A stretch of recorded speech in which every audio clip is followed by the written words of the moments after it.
Hello, hello. How is everybody doing? This is Marshall Lee of DonkeyJawProjects.com. And this is, the sketch cast. What did I call it? I forget now. Let's see if I can find it.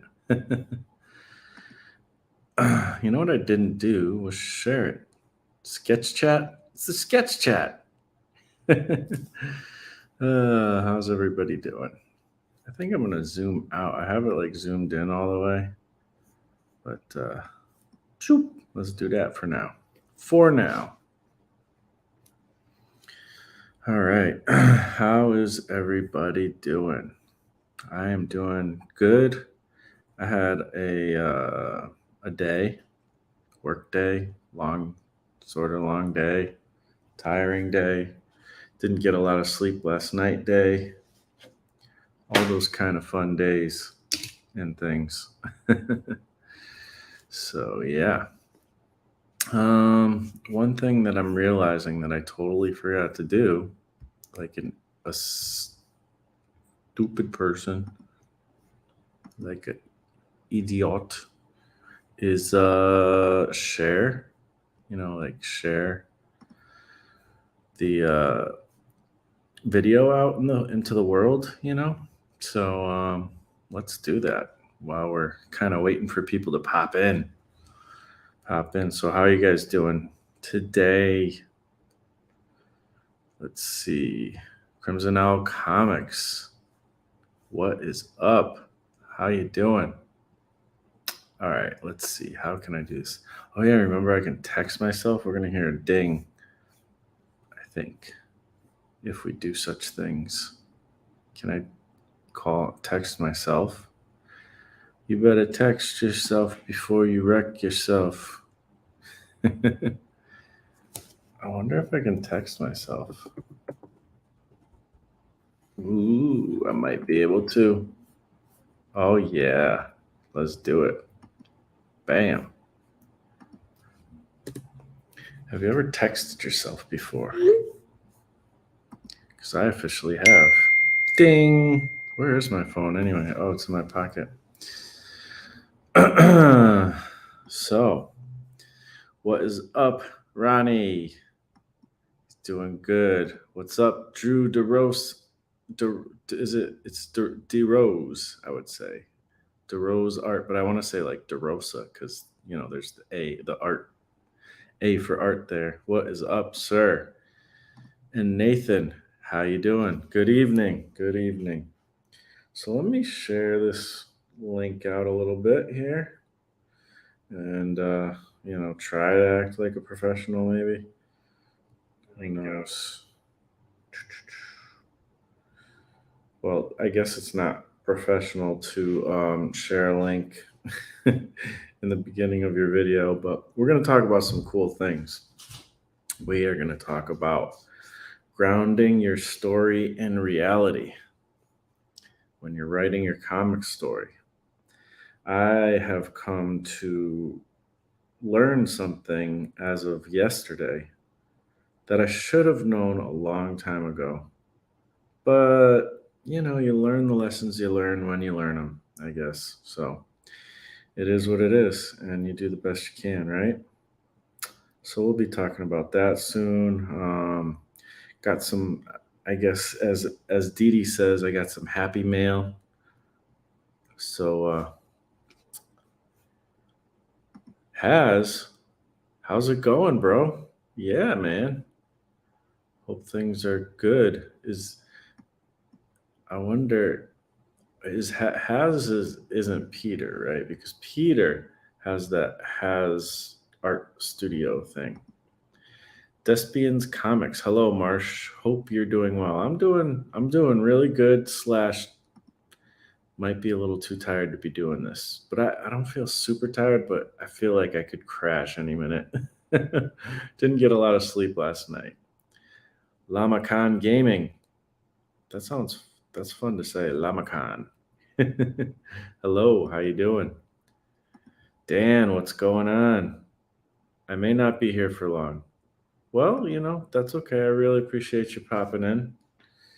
I know you're all over the internet, like what, white on rice? Is that? I don't know. Let's see.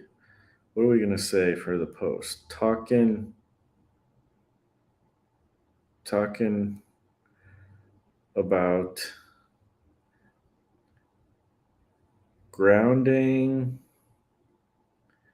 your story in reality plus more. Come join us in the chat. That works with a link. Ta-da, da, da, da, da. It is now on Facebook. It is going to be on Twitter in a second. And everybody's going to be so happy. And we're going to just have a great evening. Send it over to the Discordians. See if they want to come hang. What else? Anything else? I could share it on LinkedIn. Y'all don't know about LinkedIn, yo. I don't know about LinkedIn. I had a LinkedIn that I posted on a little bit at one point, but I don't know. I don't know if I have access to that anymore or not, but either way, I kind of have a new one. So I posted in there. What else? Anything else? TikTok, Instagram, can't really post there. YouTube, I can post there, but that's kind of silly, right? Isn't that redundant? So, anyways, let's see who else is hanging out with us. Dave Hangley, how you doing, man? Long time no see, sort of. I think I've seen you around again recently, but at one point, but no, bro, I am a new follower. Loved your video about mini comics. Awesome. I'm glad to have you, Has. Thanks for hanging out, and I'm glad you enjoyed the video. You know, a lot of people come from that video, and I like that. That's really cool. So, oh boy. So let's see. Well, I can share with you guys a few things. I think I did share this on some live stream, but it wasn't when I was doing like kind of this official top down situation, I don't think. So I'm going to share it again. Why not? So I've been doing the eBay thing a little bit lately, trying to. I mean, I need to put some more things up. So we're going to actually go through some art for a little bit of things I might potentially put up on eBay.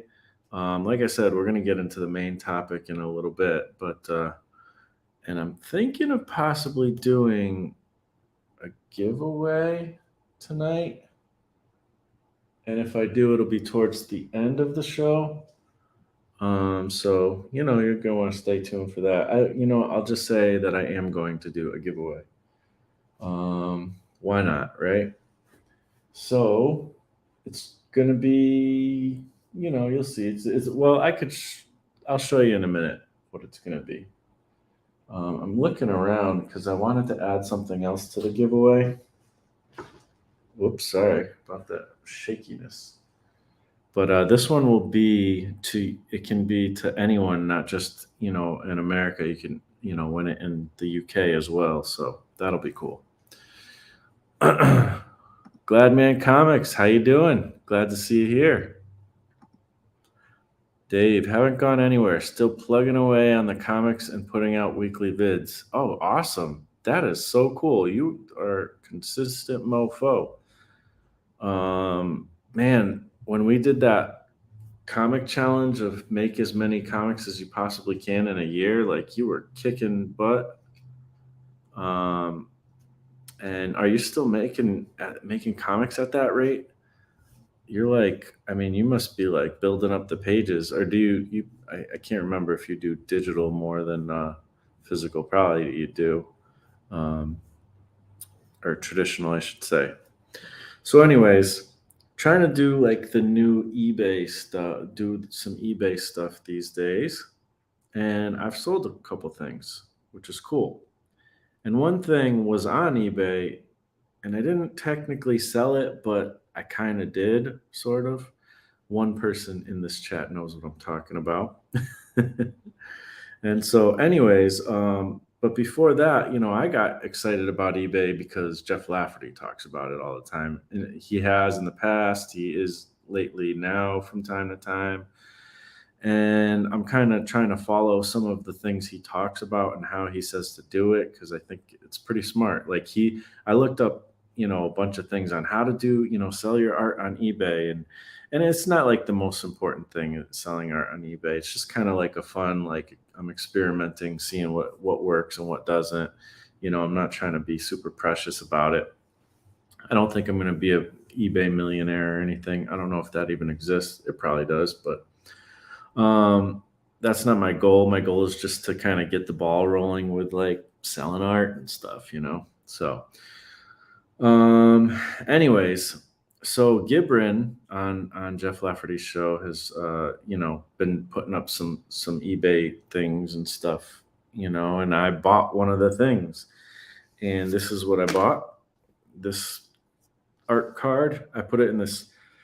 It came in a like the plastic thing that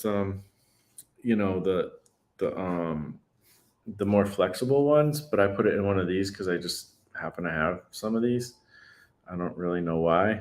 Well, I do know why actually. I used them for conventions actually for little signs, um, and I used them for art cards too that tried to sell. I don't think I was very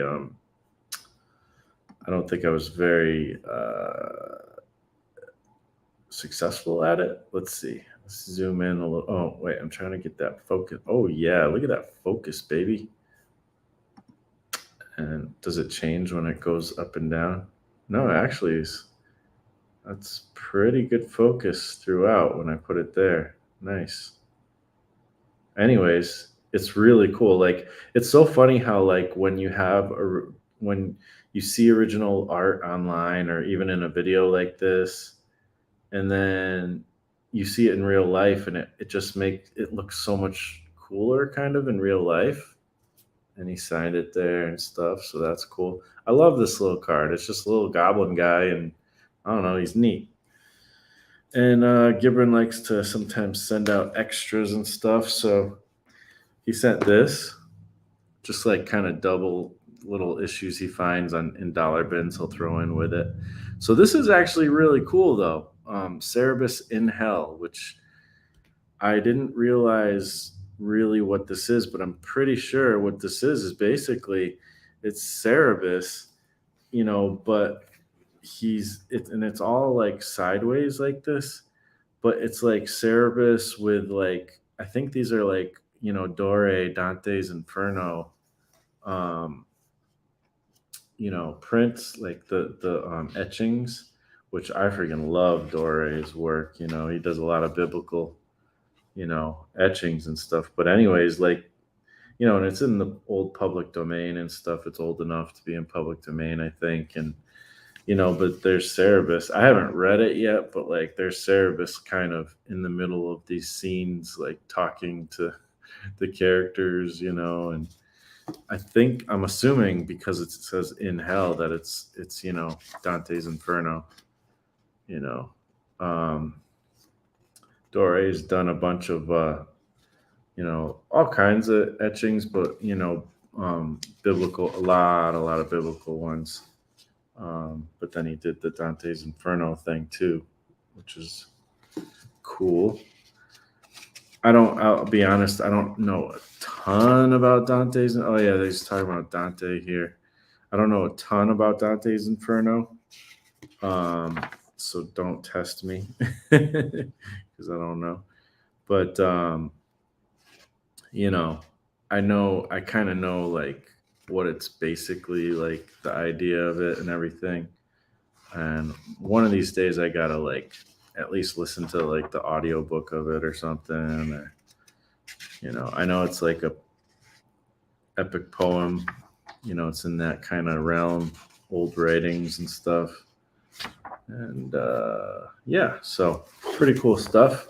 I don't know. I thought it was cool.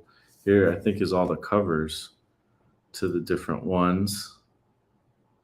So that's neat. Oh, this is like the Game of Thrones throne. So this must have came out recently, I guess, or is that from Dante's Inferno? I don't freaking know. But I thought I don't like watch. I've watched some season, like 2 seasons of Game of Thrones, I think, or one and a half. So I don't know. Anyways, so that's that. I think it's pretty neat, especially for a free comic. Um, Dave says, doing more digital now until I break this tablet. Predicting to get about 100 pages of comics out this year. Oh my gosh, man, you're awesome. That's so cool. Despain's Comics, you're from Connecticut, right? Yes. I have a friend who lives there, Rob Caprilozzi, the owner of Horror News Network. Ooh, that sounds interesting. Have you ever attended any of his shows? Nope. Didn't know about him. Sounds interesting, though. Sounds like something I wouldn't mind attending. That's cool. All right, so that was something that Gibran sent me. I purchased it on eBay. Sorry, taking a drink here. And currently, the only thing I have on eBay is a not so great drawing, sort of / watercolor thing of ye old Shatterstar. So, what I should do is see if I can get my eBay up, because I can show you what I have sold. Because if you're interested, I don't know, it's kind of a cool thing. I don't know. I think it's interesting. Do do do do. Hopefully, it's not boring to you guys. Gotta sign in first. What's my password? Do you guys know? I don't know.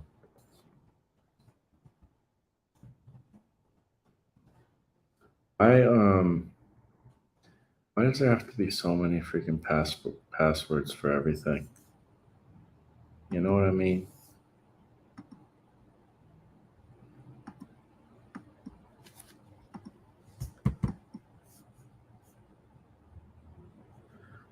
Okay, yes.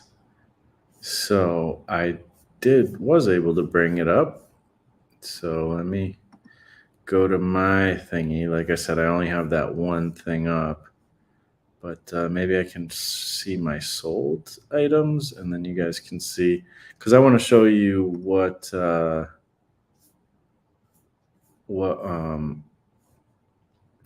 there's context to it. There's a reason why I'm showing you the sold things. Oh, actually, it's not part of it. Okay, you know what I'll have to do, man? I gotta like do all this finagling. I'm gonna send. I will show you what I sold for sure, but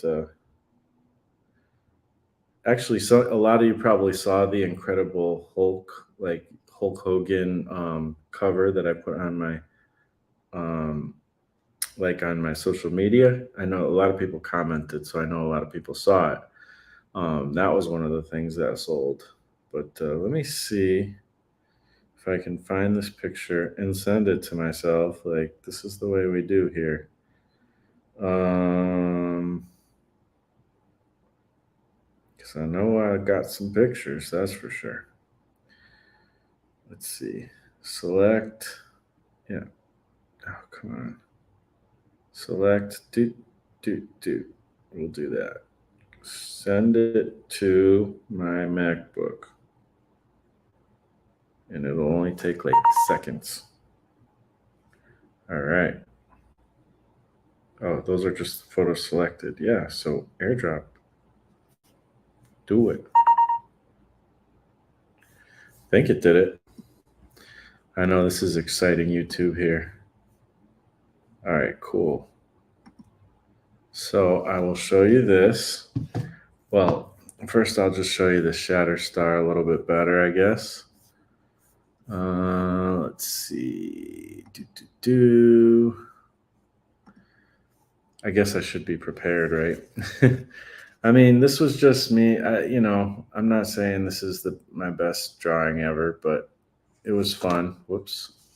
I did this and a cable in the same day. And the cable is the one that I'm going to tell you about because there's a little story to tell, a little tiny one. So that's up on eBay. There's a link in the description if you're interested, but I'm not like sitting here trying to sell you eBay stuff. Um, Nathan says, I love Dante's Inferno. Read it a few times. One of these days, I want to do some illustrations based on it. Nice. Yeah, I'm definitely Dante's Inferno curious. So let's show the cable. See if I can do that. And then I'll tell you a little mini story. It's nothing amazing. Do. Here it is. Share that. All right, so you guys should be able to see that. Again, I did both of these in the same day. And kind of together. When one was drying, the other one was being drawn or inked or colored or whatever. And there's kind of some other shots of it that I was using as well, just to kind of put on the eBay thing. Looks kind of cool that way. Again, it's not like the most amazing drawing in the world, but it was fun. I threw it up on eBay, see if it would sell. So far, it kind of didn't, but it kind of did because Drew DeRose Art, who was in here, maybe he's still in here, and I were talking on the Adventures in Comic Making Discord, and he happened to mention something about Prismacolor pencils. He's just like, oh, doing I like to use colored pencils and stuff like that, and then he's like, I have these Prismacolor pencils here. I'm like, that's so weird because literally only a few days ago or actually I think that same day I was looking for I was looking to see like at Michael's, like how much are Prismacolor pencils, just to see, because I've been watching Dee Dee's show and she uses those, and just fun to have something to color with and all that. And I'm doing these like eBay things, so maybe I could do some cool things with that. And then also, I've been experimenting, as you guys have seen, with this like black paper stuff. And so it's colored pencils are like a really good thing to like use on it and stuff. So Drew was like, well, dude, I have a bunch of like colored pencils that like new, like he had this set right here. Like he has them that he hasn't even opened yet because his mom got a deal and everything, which is like, whoa, really cool. And he's like, I'm not using these. Like I have plenty, if you want. Like I was thinking about buying, your cable that you have on eBay, but if you want, we could do like a trade or something. I'm like, hell yeah. Cause that's what I want to get colored pencils, but they're a little bit expensive for me. So he sent me this and then another 12 pack set as well. And that's what all of these are. I got to get a case, that can kind of display them, and I can put them like kind of in order of colors and stuff, because I think it'll be a lot easier to use that way. But for now, they're in this tray. So yeah, I'm excited. I got these color pencils. I'll be able to be more flexible with the arts and stuff. Here, let's stop sharing this. And yeah, I don't know. It's just fun. So also Drew I saw something like on his Instagram. I was like, oh, I really like that Spawn piece you did. So he sent me this Spawn print that is of that piece that I liked on Instagram. So this is Drew DeRose's art, and I think it's really freaking cool. I love it. Yeah, it's just really neat. I don't know. A really cool depiction of Spawn. So I'm gonna put his Instagram link in the chat, and you guys can check him out if you want. Cause yeah, it's rad. It's also it should be in the description. Maybe I didn't save it. I could have swore I put it in the description. And it doesn't look like it. Oh, I didn't save it because I'm a silly person who's crazy and stupid. All right, let's see. Now it's in the description. And I'll also put it in the chat for everyone. Hopefully Dee Dee pops in because I have a couple questions for her. But either way, we'll still have fun. We're going to talk about some comic writing stuff. So Drew's IG. Are you guys working on projects today? I have been kind of deep in thought, working on my comics by learning about writing and pretty cool stuff. Nice trade, man. You both got something you liked. Yeah, it's like the barter system or something. But yeah, it was definitely cool. I'm really happy with the trade. I couldn't be happier, So yeah, what else? Oh yeah, I guess I could share with you the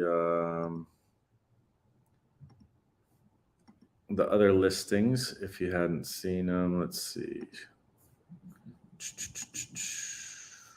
Chrome tab. Where is it? Where's eBay? eBay. And you'll see behind the scenes a little bit. You could see. Here, let me see. Let me just check it out real quick. Make sure there's nothing that shouldn't be seen or something. You can probably see the how much it sold for or whatever. Let's see. Is there any personal information that I don't want to be seen behind the scenes? I don't think so. Do. Yeah, I think we're good. So let's see. Sharify. So here we go. There's this guy. Incredible Hulk Hogan. I did this a while back, so I'm not saying it's the most amazing thing. And then Red Hulk in the background. Don't do it, brother. So, kind of fun. Sold for $10. I know it's kind of like a steal, sort of, but what can you say? You do the best you can. Like I said, I drew this a long time ago, so I was happy to let it go to somebody who would really enjoy it and stuff. And then there was this one, Howard the Duck sketch cover, pucker up, Buttercup, but dressed as Spider-Man with a cigar in his mouth. So yeah, this one sold as well for $25 US. So pretty cool. And the guy was like super happy about it. So oh look, you can show it bigger. So those two sold. So that was really cool. And I'm going to be putting more stuff up. So this is just kind of the prelude to the main topic of the day. Sorry, I hope that's not bothering anybody, but it's fun to kind of warm up and talk about some random stuff here. Like I said, we'll do a giveaway later, and I'm going to get into the topic as well. So, all right, let's see. I have a few other possible things I'll talk about too, but we'll see. We'll see how the night goes. We'll see how tired I get. How quickly I get tired. Let's see. So I'm gonna check the chat in a second. Plop these over here. Some of you may have seen this piece. Oh, Dee Dee's here. What's up? What is up, Dee Dee? Lurking and answering mail. Have a question? Well, I was thinking if you're around later, we were talking about possibly messing around with some colored pencil stuff. So if you're around and you're available, then maybe we could do that. But if not, it's no problem, no pressure. Let's see. Drawing and painting right now. Freelance work keeping me busy this month. It's a good thing, right? It's a really good thing. I have a commission that I'm supposed to do, but it's like kind of this interesting thing where they're like having a hard time figuring out how they're going to pay me type of thing. And so I don't know if it's going to go down or not, but it's, they want me to draw a picture of their dog, so hopefully I can pull it off well. Got the thumbs up from Dee Dee. So that's cool. So let's see. Dave Hingley finishing up a 4-page story for an anthology. I got a colorist on this one, so it's just getting a nice page of inks and flattening it for them. Cool. That makes sense. It's cool when you don't have to do the whole entire process, right? Gladman Comics, trying to design the main character for the webcomic I'm working on. Other than that, just chilling with you guys. That's awesome. One thing with character design, I've actually had a decent amount of people ask me to do videos about how to design characters, and stuff. And I was kind of hesitant to do it at first because I'm like, well, it's so individual. There's so many things to cover with character design. I don't know that I'm super great at it. I mean, I like some of the designs I've done, but sometimes I suck at it. It feels like too. But I could give it a shot. And then I've thought of some ideas of how to do it. So there may very well be some character design videos in the future of my YouTube. So that'll be cool. PayPal works good for commission work. Yes, it does. That was my first thought. I sent them an invoice and everything, but apparently not everybody can use digital means to send money. I don't know. I don't know what's going on in this situation. I'm just trying to respond the best I can.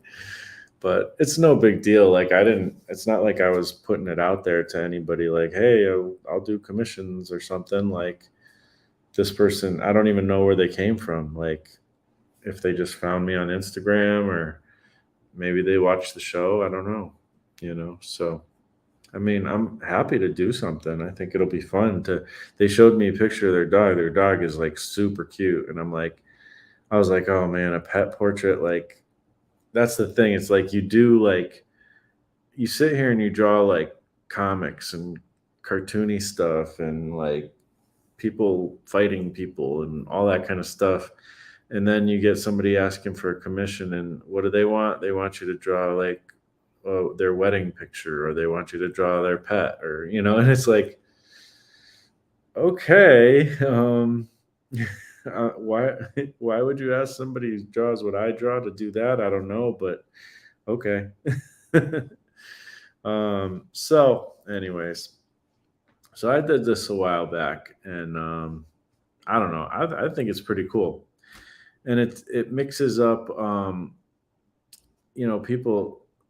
most people don't seem to get this picture, but to me it's just like one of the first things I thought of, I guess. But it's it mixes up Slick Rick and Rick what's his last name, Rick, I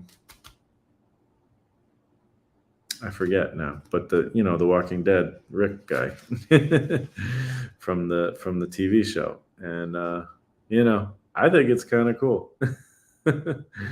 But I people don't usually get what it is. Now I did this many years ago, but I think I had this up on eBay at one point, and it didn't sell. So it's just on copy paper too. So, and it's a weird size. So I don't know what's going to happen with this, but these are all potential things that are like old drawings I've done that I may throw up on eBay. But I'm going to do new stuff too. But or I don't know what I'll do with. So this is a picture of Q-Tip that I drew a while back.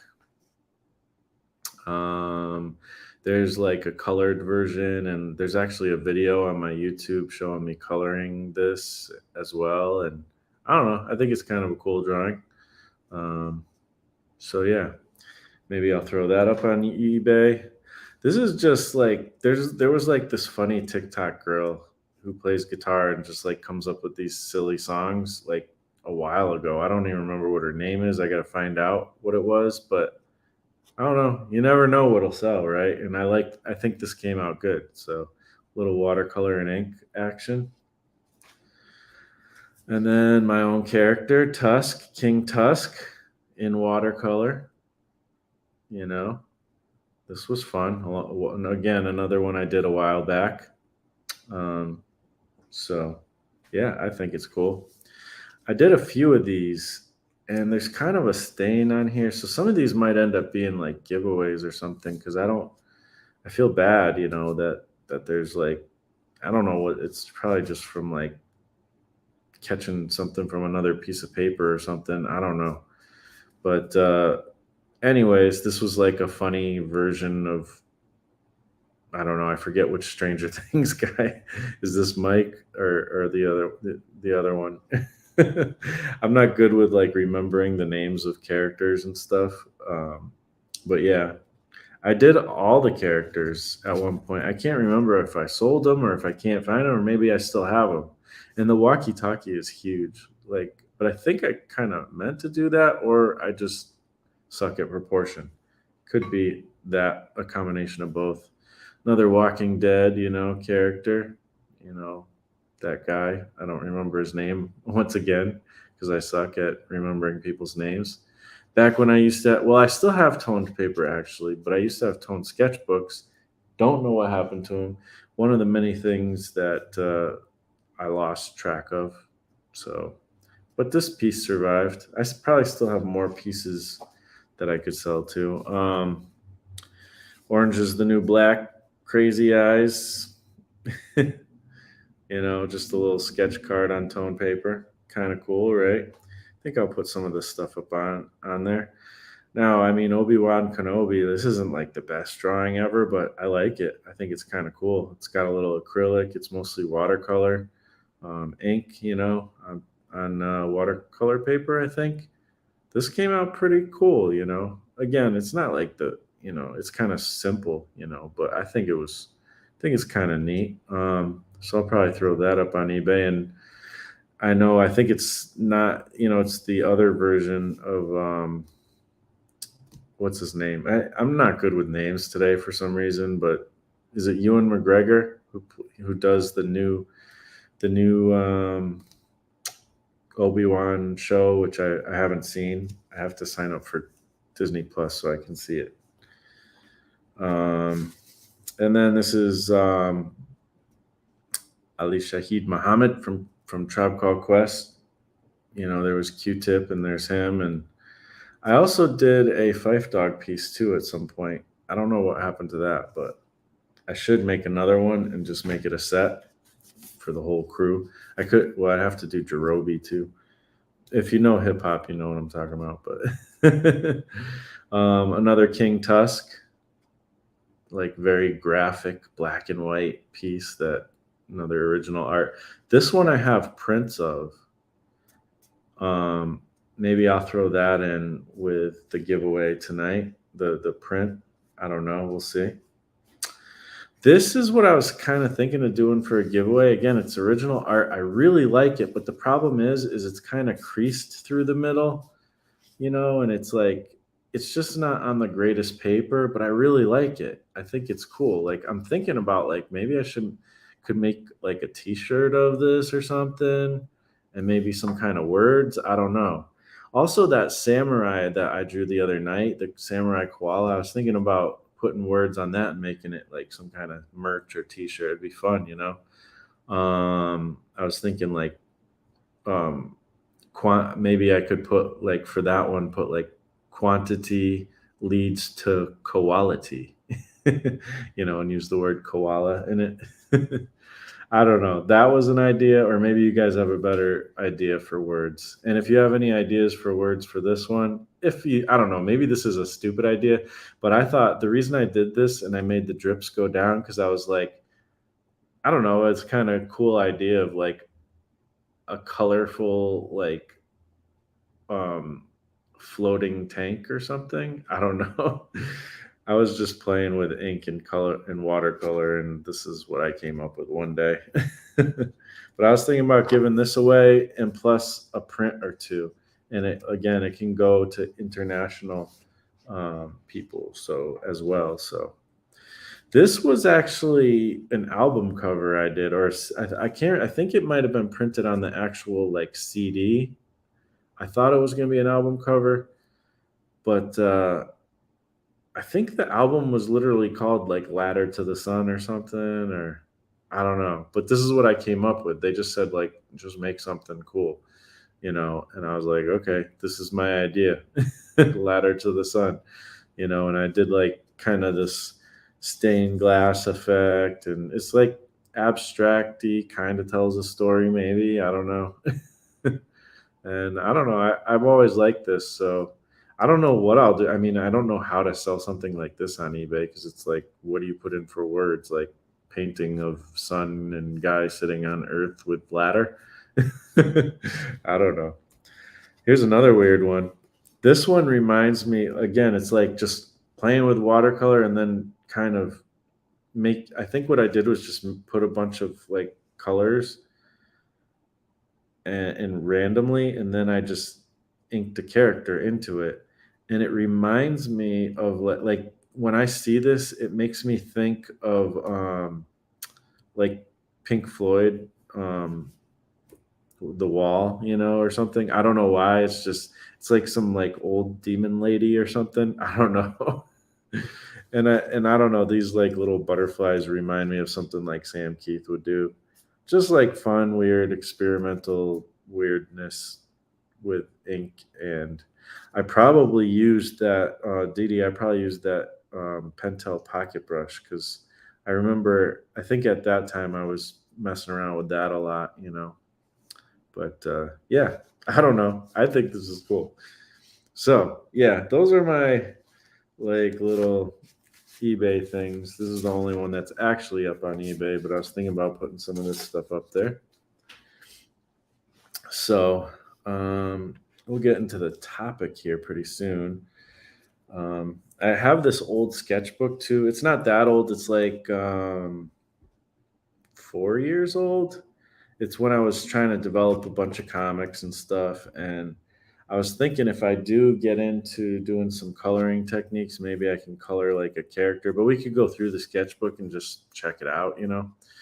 I can't guarantee that there's not, I don't know what, like I looked a little bit through this, but I don't know. Maybe I should have checked to see if there's anything that I shouldn't show. I don't know. Like, who knows? But I guess we'll take the risk. So let's see. Yes, Rick Grimes. Yes, I don't know why I can't think of words today. Thanks, Dee Dee. I really appreciate it. Yes, Rick Grimes. Everybody knows. Yes, Slick Rick Grimes. Absolutely. So it's like Slick Rick and Rick Grimes. Chris Six Strings. How you doing? Thanks for coming in, man. Color it. The Rick Grimes. Yeah, I should. I th- I wonder. I should do. Well, I could do the color pencil, but um, I don't want to ruin it. But I could at least do like digital colors. color a copy of it. Absolutely. I got to get a printer first. Actually, there's literally a library like I don't know 100 yards from me, and I can print over there. And then there's other places around here I could even walk to and print. That's a great idea, Dee Dee. Color a copy of it. You know what I should do, Dee Dee? What do you think? I think you and the FIBs might be interested in this. Should I make a coloring book? It won't be your typical coloring book, but that could be kind of fun. That's actually what I should do because I'm not so good at coloring necessarily, but you guys in your community are. Keep the original. Yeah. What's up, Matthew D. Rice? How you doing? I should just say Matthew because I have no clue if I said your last name right. I know I probably asked you when you were on my show, but that was a while ago. But how you doing, man? Drew says, I love the tank. I think the tank's cool too. I'm glad you like it. How do we enter the giveaway? We're going to be doing that later on in the show. And it's going to be, you'll basically post a number and I'll do like a random number generator, and whoever gets closest without going over wins it. And I send it to your house or your PO box or whatever, or whatever address you give me. You're an amazing artist, Marsh. Wow, thank you. I really appreciate that. Landon, how you doing? Hey, Marsh, what's up? Not much. They sell one. Oh, they sell one like a color books. I'm not 100%. Oh, probably like a Walking Dead one or something. I don't know. I'm not sure exactly what you're saying, but anyways, so let's see. I guess what I'll do is flip through this sketchbook. Should I flip through the sketchbook while? And you know what? I'll wait and first talk about my topic, right? I don't know if it's good to flip through because I'll get distracted by talking about the pictures in here. So we'll talk about this topic. So all right, I actually made a little bit of notes because I just want to remember a few points and stuff. So I'm gonna bring those out. Oh, one thing that's pretty cool is Dee Dee on her show the other day. I think it was yesterday. At the end, she she just brought out this book about like quotes about creativity and stuff. Yeah, I have to consider copyright for sure. That's a good point. I got to remember like, but I could give it away for free as just a one-page color thing. That might be kind of cool. Yeah, there's no reason why I can't do that. It's like Reese with a okay. So Matthew D with a breath in it. Reese. Matthew D. Reese, something like that. But Reese. I don't know if I have the ability to pronounce it. But okay, cool. Cool. Um, she had Dee Dee had this quote book that was really cool. And just about creativity, and she just shared a few at the end of the stream, which was really neat. And she's like, write these down if if you are interested in them, just write them down and remember them for later and stuff like that. And I was like, oh yeah, let me just pay attention. And I did some screenshots because I couldn't do it quick enough, but one of them I did write down and I really thought it was cool. And it's the creative mind plays with the things it loves. That was cool. I'm like, yes, because I love the word play. Like to me, play is an important part to creativity, a super important part. And the creative mind, that's all we're really doing. Like, I mean, even that the Rick Grimes thing, like, I love Walking Dead, I love hip hop. I mixed the two together. I was playing, I just enjoyed it. And that came out, you know. The creative mind plays with the things it loves. And when I do fan art, I'm playing with stuff I love, or like all those pieces really are me in some way playing. I feel like we can even um, kind of replace the word practice with play sometimes. Um, and what I've learned through doing the modular synthesis stuff is, the power of generative um, processes, where you're just playing with stuff. You're touching different, you're moving different dials and doing all this stuff and putting this into that and taking this out of that and mixing this with this, and then crazy sounds come out. You're just playing, you're experimenting. And abstract, I've even played around with doing abstract comics, and I plan to do more. Like, abstract stuff is just like playing. You play with different materials, different mediums, or media, yeah, mediums, right? You play with different I always get mixed up between media and mediums, like those two words. But anyways, um and you're just playing with things. And I think that, and people have been doing that with AI art too, which I'm a little bit nervous about, but I also kind of am addicted to it. Talk to Adam Lohr about being addicted to to AI art. I've also been hit with that addiction from time to time. But maybe I'm not so obsessed with it as I want. I just don't have time as much to do it. But I love. It's really fun what you can come up with AI art stuff, and I plan to do more with it at some point. But that being said, I'm a little bit nervous that we're heading towards the singularity. I mean, I've seen Terminator many times, so. Um, but anyways, so just creative minds play with the things it loves, or the creative mind plays with the things it loves. Like, that's all we're doing here, really, when it comes down to it. And oh, the thing I wanted to say about abstract art or experimenting is, what happens is, you make, like, say, if you're painting, you make brush strokes different. You're experimenting, doing different things with brush strokes and wet on wet and all these different techniques that you may not try to do when you're trying to, like, paint a still life or something like that. Same thing with comics. Do some abstract comics and just use your ink tools in different ways than you wouldn't normally do. Maybe mix in some other media with it, or medium. Again, here we go. Use colored pencils. I mean, if you ever see Bill Sienkiewicz or Sam Keith, and there's been some others too, like Jim Rugg.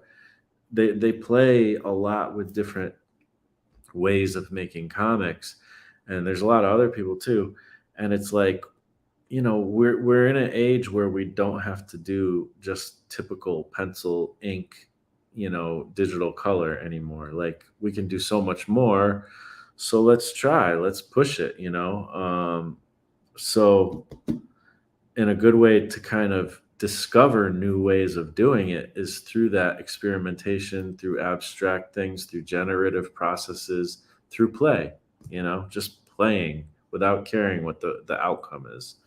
um, so yeah, that's just like a little mini topic that I didn't mean to get into. Well, I did want to just show that quote. But so Landon says, if you like hip hop, have you ever heard of Robots in the Zone? No, I haven't heard that one, but let me write it down so I can check that out. Where's my little pad?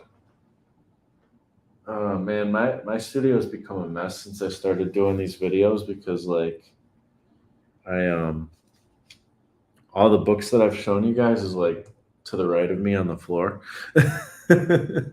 So I gotta get a system down where, like, and it's a very simple system. It's called clean up after yourself, um, where I clean up, and don't leave a mess around. So I guess I'll have to type it in my phone because I can't find my little pad. Um, let's see. Do do do do robots. That sounds like interesting. Robots in the zone. Yeah, cool. Sounds like it might be up my alley. Um, plural physics equal mediums. Plural psychics equals mediums. Yes. That part I feel like I understood. But there's a difference between like social media. That's how I can remember social media.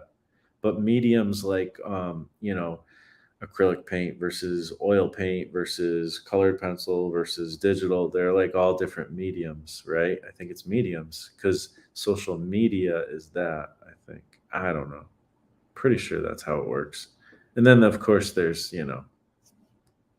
mediums like psychics.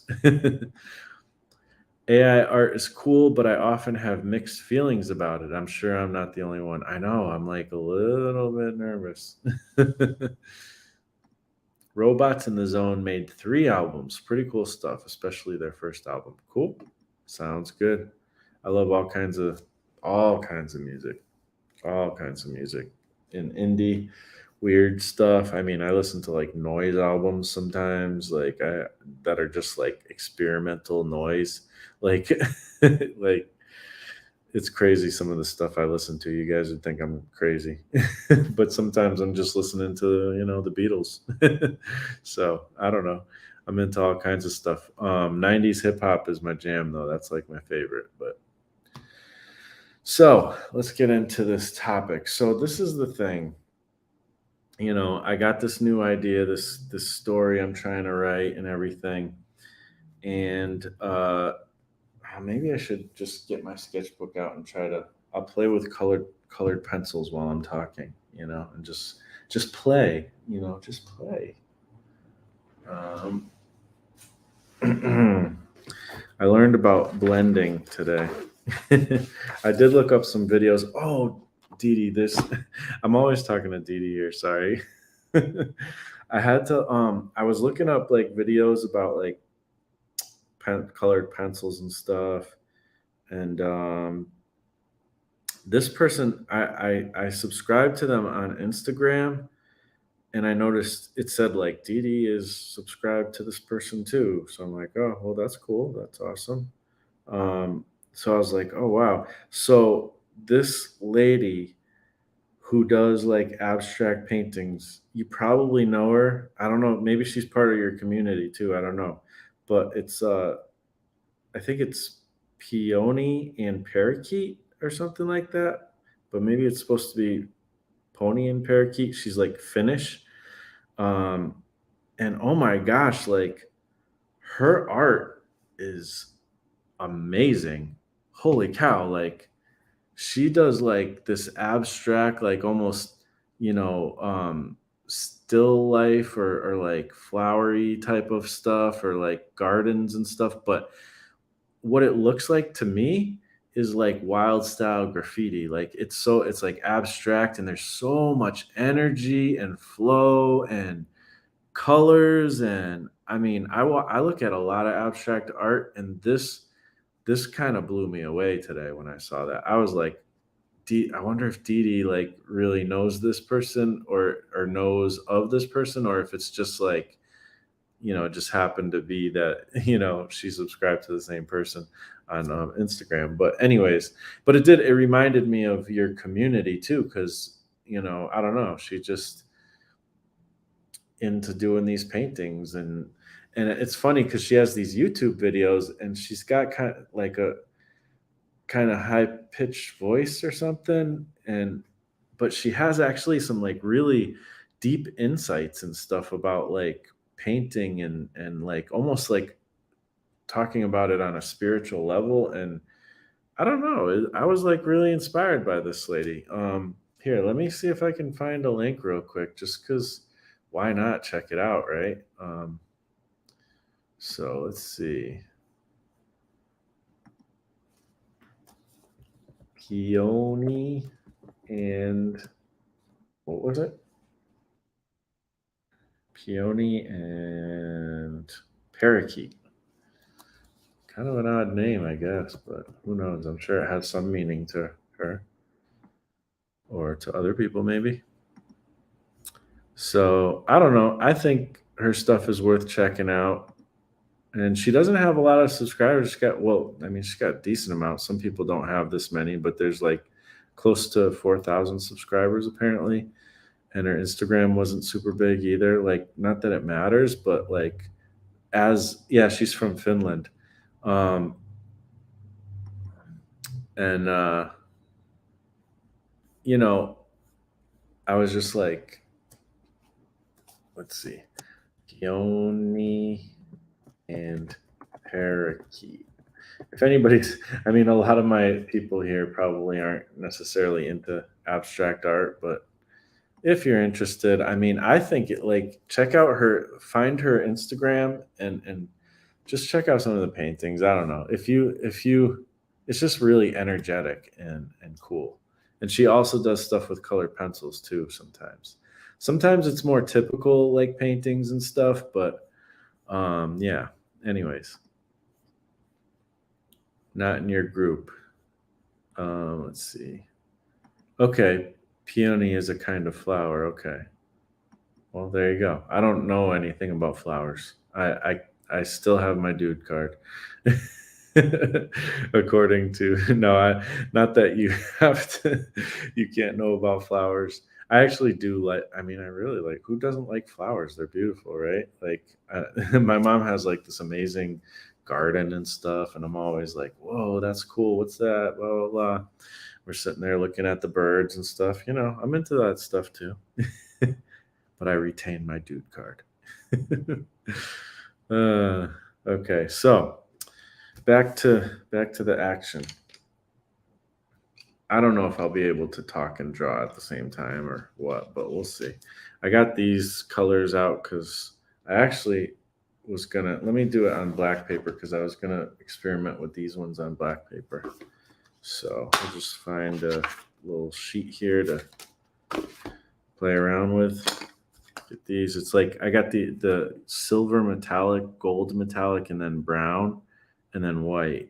Because I have an idea what I want to do with these, but I also just want to play with them. So let me get my notes back out. So the thing is I'm sitting here thinking about my story, talking with a friend of mine um, about it and everything.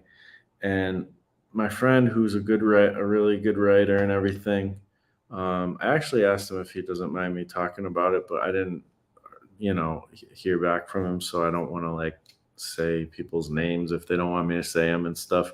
I don't know if that's he probably doesn't care, but anyways, so um, I guess I need to keep these things sharpened pretty good too.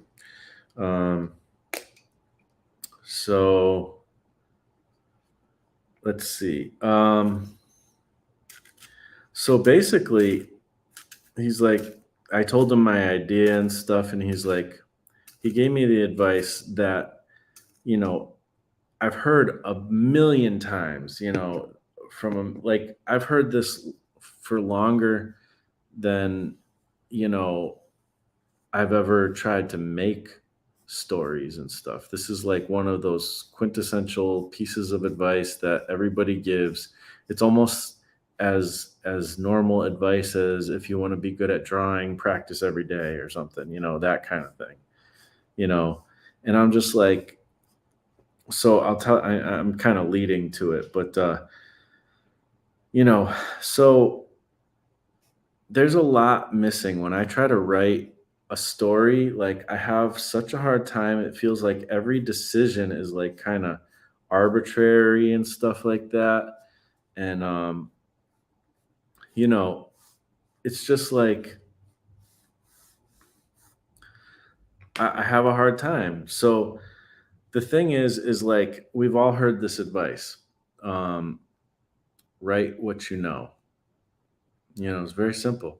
Yeah, I mean, I guess it's very simple, but I think when we think about write what you know, Like, this is the thing is I've heard it a million times, but the way my friend explained it to me, I was like, I never really got it. I never really understood it before. Like, there's a bunch of things that, like, writing characters, like, people talk about, well, your character needs a motive and they need flaws and this and that. Like, I get that, but I feel like I'm like, say, because I have my glyph character, I have a bunch of other characters, and I try to write their personalities, I try to write who they are, and I'm like, I just, it could be anything. Like, I don't have any guidance with it. I'm just like, well, I could pick from a list of personality traits, and fears and motives, but it seems like it's not grounded. So that's kind of why I wrote it today, like grounding your story in reality, because I think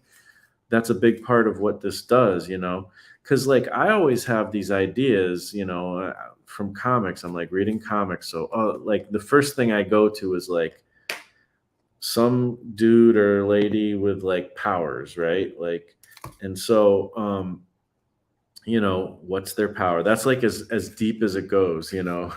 When you're growing up as a kid. But I want to go deeper now. I've done some comics, kind of on a surface level, and just doing the best I can, intuitively. But I know that I need to go further. So I'm just like, well, how do I go further? I don't know. So, anyways, um, the thing is like, write what you know. Like, I've always thought, well, the problem is like, and I think the what I had was misconceptions about that idea. Like, what does that mean? Write what you know. Like, it seems self-explanatory, but I don't think it is, because I think most people um, have a misconception of what that means, and you know what it kind of, I feel like, means. Well, it's like, so try to think of like the world you live in. Like, so I want to draw, say, superhero comics or sci-fi comics. Well, I don't know what it's like to be a superhero. Superheroes don't even exist. Like, like, and I'm sorry, to burst anybody's bubble, who thinks superheroes exist. Sorry about that, but you know, there's some things we could talk about with the holidays too, if that's a little bit rough. But um, you know, but that being said, like, I don't know, like, there's a lot of things I haven't done. Like, I want to make comics where there's action and adventure, and sometimes people are fighting, and I'm like, I've never even been in a fight. Like, how do I write about that? What if I want to write something about the military? Like, I have been in the military, but my experience is very different than somebody who you know was on the beach at Normandy or something. Like, I never was anywhere near a battle. They didn't even teach us to fight in the Air National Guard. Like, um, so it's just like, it's just a whole different, like, experience and everything. So, um, it's just like, so what does write what you know mean? Like, and I think that's the misconception. It's not. It doesn't mean like write exactly what you've done, or what you've been through. Like, and it doesn't mean like autobio stuff or anything like that. Like, that can be one, but that, like, autobio is probably like the most literal way of taking it. But it certainly doesn't have to be autobio. um and so what I learned, that kind of opened it up to me, that I was like, oh my gosh, this might actually be like the key to all the things that I've had trouble with writing, or at least one of the big keys. Like, this is kind of crazy, you know. So basically, I feel like it's what I figured out was like, well, I didn't figure it out. My friend kind of showed me. He illustrated, like, here are some of your ideas focus more on this and less on this type of thing. And so what it is basically write what you know in the aspect of, more emphasis on what you've experienced, not in the world and in events, but more emphasis on what you've experienced emotionally, mentally, spiritually. Like that's what write what you know means.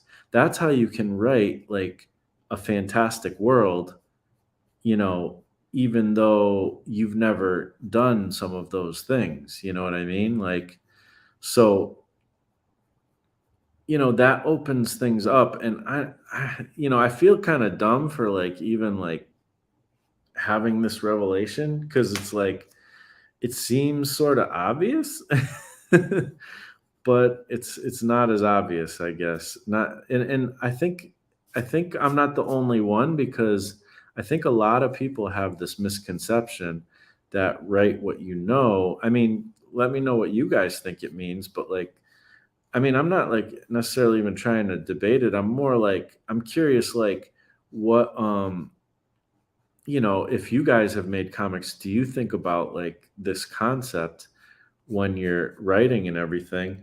Um, and does it tend to inform what you're creating, or do you not think about it that much? Um, so, but for me, like this all of a sudden unlocks a bunch of things. Like it makes me so, especially with like developing characters, like you sit there, like there's a lot of exercises like when you read writing books about like how to develop your character, and it's like one of the things is like, well, sit down and pretend like you're having an interview with your character and find out what they say to you. And sometimes they have like this list of questions to ask your character, and it's like you got to answer them. I've sat down and tried to do those lists at least once before, and I was like, um I couldn't come up with the answers. Like, it didn't make sense. I'm like, how do you just arbitrarily like come up? That's the problem. I feel like it solves the problem of arbitrary decision making. Like, so say like what I know is like, and it kind of it requires you to delve into your like kind of some dark things maybe, or it can be happy things too, but like, stories are about conflict, stories are about doing stuff wrong and then learning a lesson and starting to do stuff right. Sometimes the stories are about all kinds of things, but it might require delving into like things you regretted or things you wish you did before, something you did wrong, one time, and maybe you've learned since then, but or deep-seated issues with, your parents, or like things that you complain about, things that are deep wounds, but man, like stories like I've already experienced just by, and a lot of this again is like untested theory. Like what the stuff I'm going to say tonight about this is, don't take it as like gospel, take it as, well, I'm trying to figure it out. Like this guy Marsh here is trying to figure it out, and like, it may or may not be true. It's an untested theories for me at least. But I think if I'm understanding this right, this could be literally the thing that unlocks my ability to write stories better. And some of the things I've struggled with and been just so like profoundly confused about. Like, there's so many things about writing a story that seem ambiguous to me, that seem abstract. And now that I'm looking at it through this lens, I'm looking at it and I'm like, I think I can see how it works now. Like, so, like I said, developing characters, like, say you have like a character, like you have this idea of like, you know like for instance, like I told you guys about this idea I had, like, Luke, going through like caves and stuff, like a labyrinth of dark caves and fighting off xenomorphs, and it's like, okay, cool. That's like you've described an event, that could happen. That's interesting and relatively interesting. It sounds like a fun like action event, type of thing. But why? Like what, why would he even be in that cave? Like what's the point even? Like and it's like, well, let me think about like, have I ever been like afraid of the dark? Have I ever been in a place where I thought I was trapped? If this is like an escape story, like, have I ever felt like I was trapped? And when I did feel like I was trapped, maybe start digging into that, like write a little note, some notes about like exactly how I felt, when I was trapped that one time when I, was trapped in a car or something, or who knows, like there's all these like different like, or just other moments of fear, like, or maybe there was something that's slightly traumatic or even very traumatic, um you know think, maybe even write like some notes about like exactly how you felt then, and then you can base your story where you got somebody running around trying to fight off these xenomorphs and survive and get out without dying. You can bring some of that emotional realism. Like, I'm not interested in doing comics that are big on visual realism. you know it's just not my cup of tea. If you're into that, that's totally cool. There's nothing wrong with that. um, but that's not like what I'm into. But what I am interested in is emotional realism.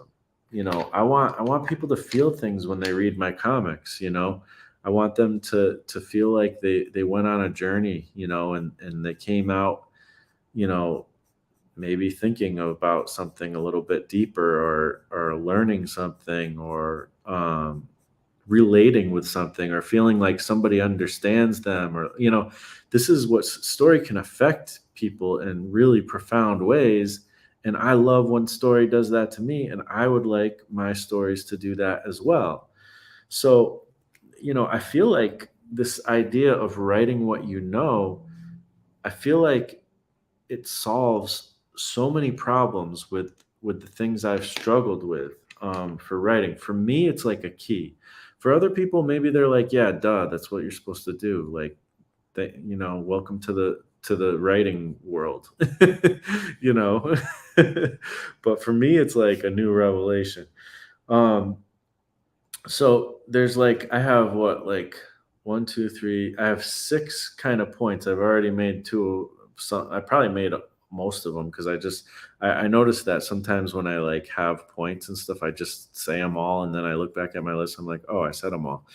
But I talked about developing characters. Their motives and their fears. Like, so think about your own fears. And again, um, the directions, there's less arbitrary decisions, so you're not writing what like, you're not writing, every scene that is in your comic book isn't going to be something you went through.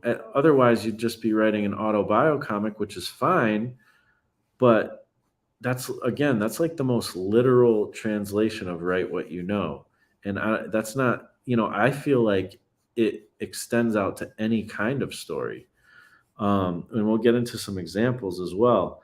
And the other thing is, that's why I said grounding your story in reality. So, I have all these ideas sometimes, and I'm like, like I said, like, superhero stuff or whatever, like sci-fi stuff, and it's um, like I've never experienced that kind of stuff. Like, so how do I write with what I know? With something like that. Again, it's the emotional realism. It's you're grounding your character in something real. Um, you know, and that thing that's real is the things we go through as humans. It's our humanity. It's like what we all can many of us can relate to. It's creating empathy. It's like there's so many things that you can do with this. Another point to make is it's kind of a good way. I think personally, like it's a healthy way of kind of exercising some of your demons. Um, you know, you might not want to like make a big deal and complain about like something that happened in your past life that wasn't fair. I don't know about anybody else, but I tend to like there's things that were unfair, in my life growing up, but I tend to not really want to like bad talk my parents and all that stuff because I try to look at the good, of it.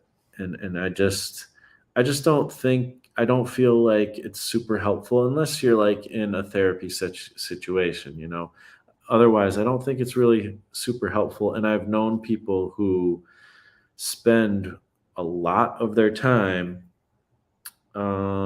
basically bad mouthing their parents, and everything is because of what their parents did. All their problems are because of that. And, a lot of times there is truth to things, but to me, like when you spend all your time doing that, you're not focused on the solution, and a lot of times too, people, a lot of times you hear that from younger people too, and it's like, they haven't grown up and been parents yet, so they don't there's some things they don't understand. But sometimes, parents are genuinely not great, and there's a reason, and they probably should, go seek some therapy to help them work these things out. I'm a big proponent of therapy for sure. Like I think we all need to go to therapy sometimes just as a checkup, just like you'd have a checkup for your body and stuff like that. I've said that many times. And I firmly believe that. But that being said, like I feel like story you can do it without kind of doing that literal thing of complaining about your life all the time. You can, and I'm not talking about anybody here, like don't please don't mistake that for that. I'm not talking about anybody at all really. I'm just saying that I've seen that in general at times. um so you know that's just one thing, like I feel like because I'll let talk about like there's certain things that through therapy have been revealed about my life, and things that I didn't know, I didn't even realize were a problem, that are or were, and really are something I have to work on, different things like as far as like anger issues and frustrations and all kinds of different things. Like even here's one is just like I need to learn how I feel even about things, because I've pushed my feelings down for a long time in my life and disregarded my feelings for other people's needs. And that's the whole codependency stuff. That's probably one of my biggest hurdles, things I'm learning to get better with. And I've made a lot of strides in that realm. But that being said, like, I don't have to talk about those things necessarily. Like there's ways to express those things through story, and I feel like write what you know is a huge part of that. Like, so you can like, I might not have, I've never been in a fight in my life, but that doesn't mean I don't have anger. And that doesn't mean I need to, at the very least, I should be acknowledging when I feel angry, and I should be, this is again, more on that, like, therapeutic self-help stuff, but like, this is just for an example, like I should, so maybe one way to kind of deal with some of this stuff is I do need action scenes, I need fight scenes, so dig deep into what makes me angry. What is the thing that if I was like somebody who let my anger um manifest into violence, which I don't and I never have, but if I was somebody who did that, like what are the things that really get me, that really get me to get to feel that way. And so you're writing from what like That way, when you do have a character who is angry and is doing something in your story, you can you can hit it with some real life, you know, like just input, like I don't know, like real life details, like, and people can understand that better because we all kind of share, even though like we feel differently about things and stuff. There's a lot of common things too. There's a lot of things we can share as humans, and it also can breed a lot of empathy, when you speak from a place of honesty. Like people talk about, in writing, when you write, like artists are supposed to tell the truth. I've heard this many times, and it's like, well, what does that mean? Like, as a Christian, I could tell you like some things that I believe are truth, but that's not what that means.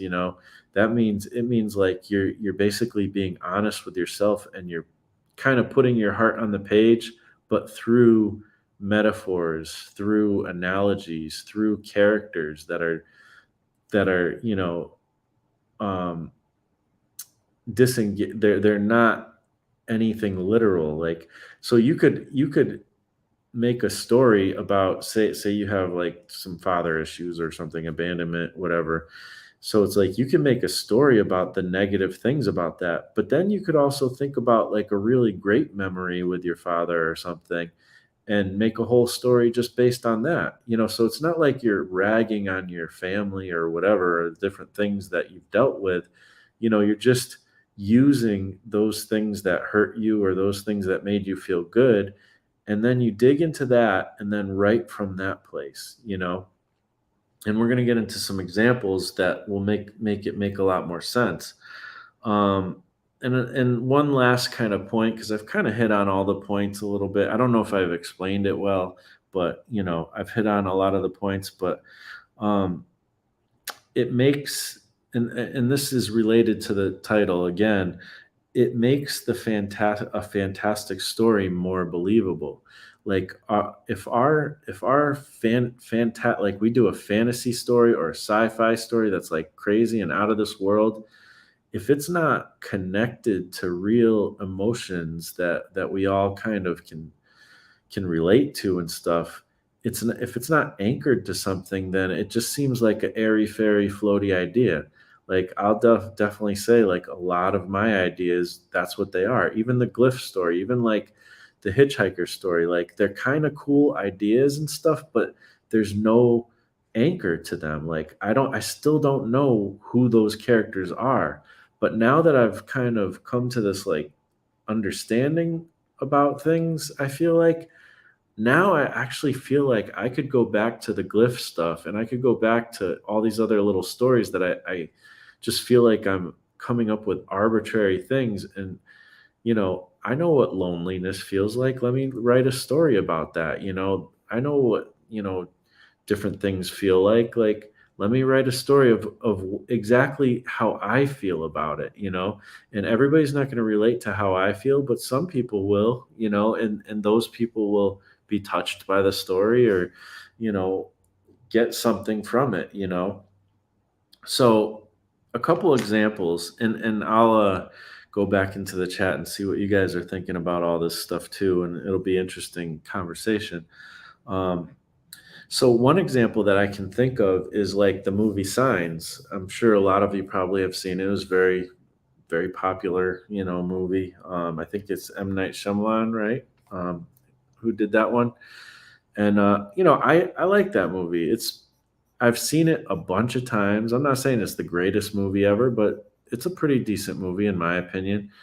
So, anyways, like, from what I remember, it's been a while since I've seen it, but from what I remember, Signs is basically like, yeah, it's an alien thing, and it's creepy. It's kind of a horror thing. It's a conspiracy theory thing, but those are all just parts of the world. The world part of things isn't that important, really. Um, it's interesting. But what it is it's the spices, it's the frosting on the cake, it's the flavor, it's the presentation. That's what like the world and the events are, you know. But the real story in that is, you know, a guy who had a crisis of faith, you know, a guy who in there's multiple characters and they're kind of playing off of each other, you know, but a big part of that is, you know, is a guy who had a crisis of faith who lost his faith, you know, and stuff like that.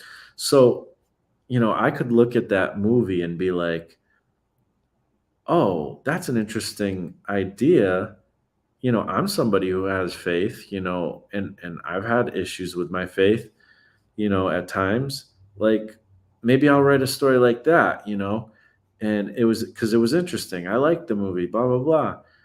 But if I went and tried to make my own story that was a crisis of faith where somebody lost their faith and had to come back, it wouldn't be good if I just tried to write that story, you know. But if I said, okay, let me dig into how I actually feel about things with faith, um, you know, the struggles I've had, the problems I've run into, because to me, like I've had struggles with my faith, but I never like abandoned my faith and lost my faith, you know, and I'm not judging anybody who has, because faith is a tough thing. You know, we should, if you are a believer, like there's no reason why you shouldn't be reevaluating things all the time. You know, you want to make sure, you know, you want to be thinking about this stuff. Like even the Bible talks about meditate on these words, you know, and it's not always easy to understand things and this and that.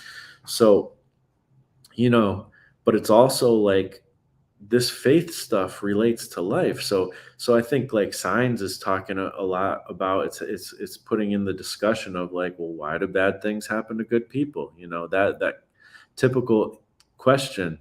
But that question, you know, what I think about that question is different than what you think about that question is different than what the next person thinks about that.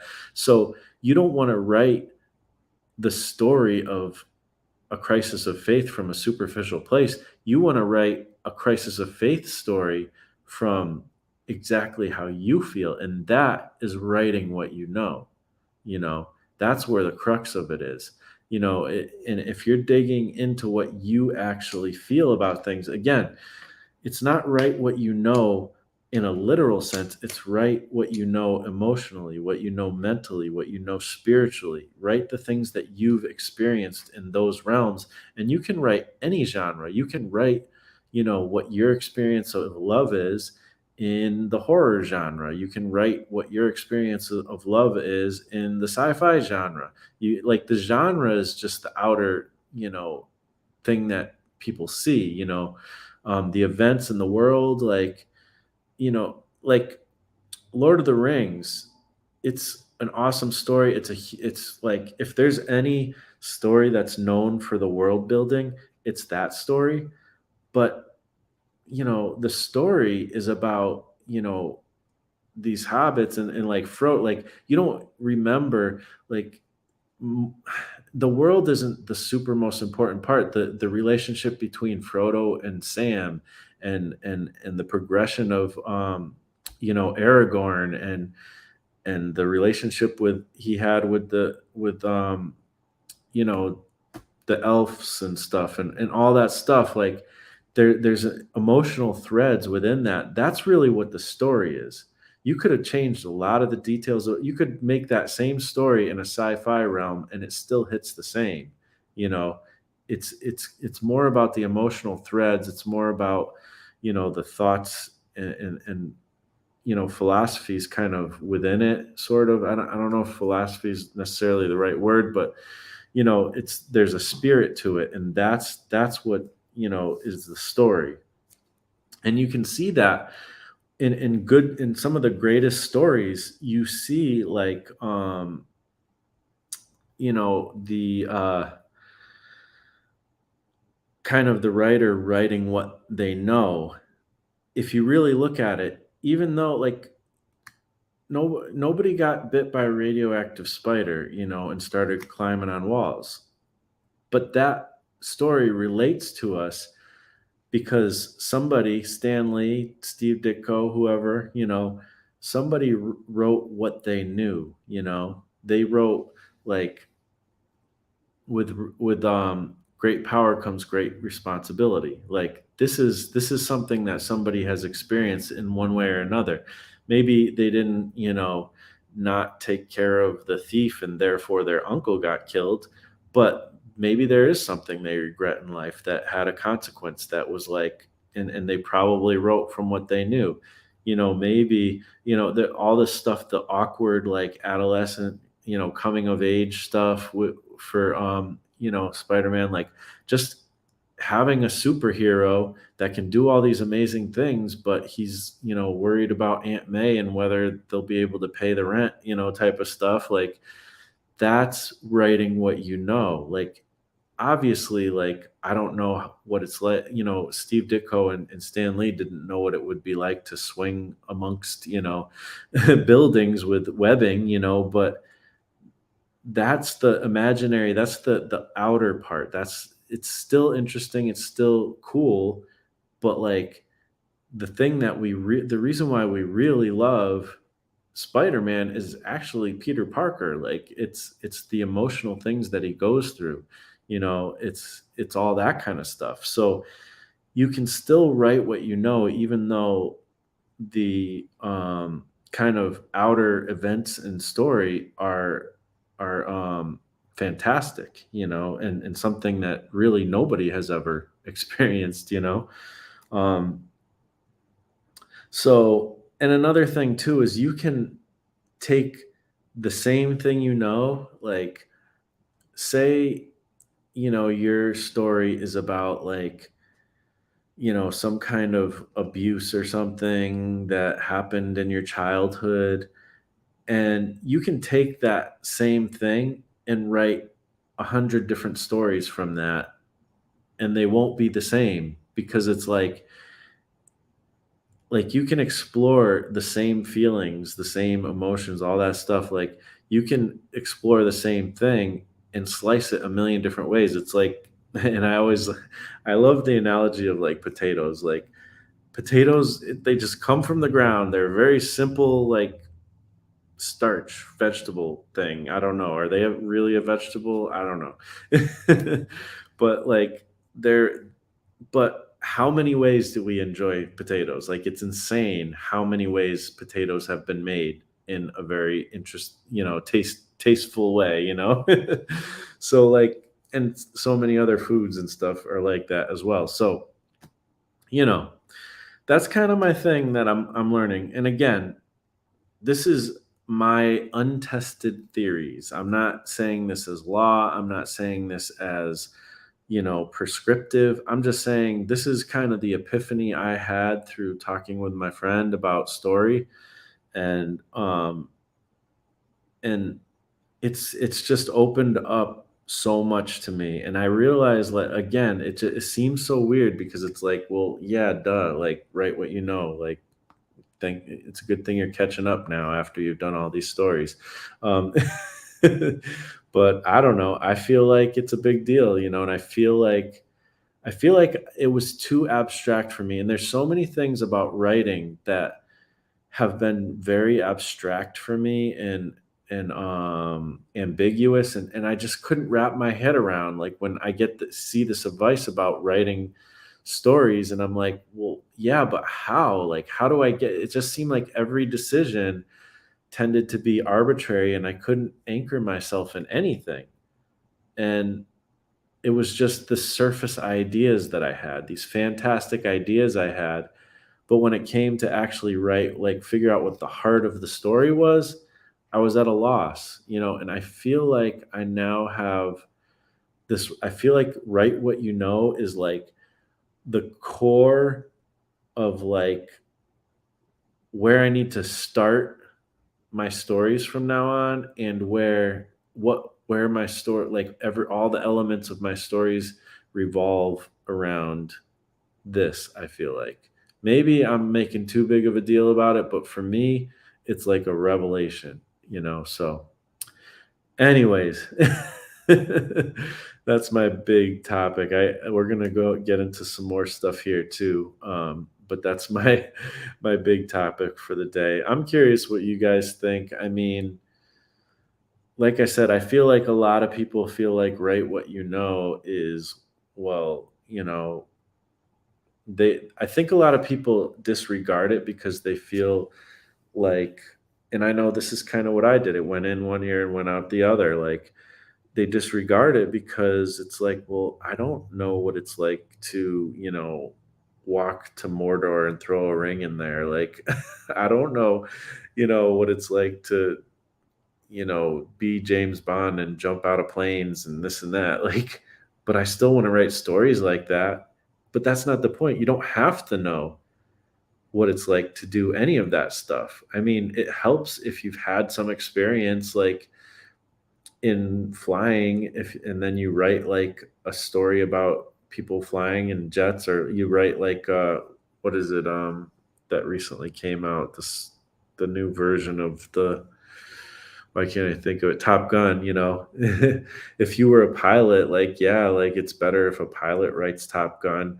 Sure, that there is a part of write what you know where it's like, oh, well, like Jack Kirby, like he could write some pretty good fight scenes, but he's been in conflict. He's been in war. He physically fought as a child all the time in the Lower East Side of New York. Like, that's what the culture was there, So, he knows what it's like to get rough and tough with people. Like, so he's going to be better at writing probably fight scenes and action than I am, but maybe there's something else I could bring to it. Like, I've had a few little slight altercations. Maybe I can bring a different shade of emotion that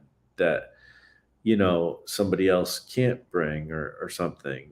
Maybe I can bring another side to it. I don't know, but I have to write from my experience on an emotional level.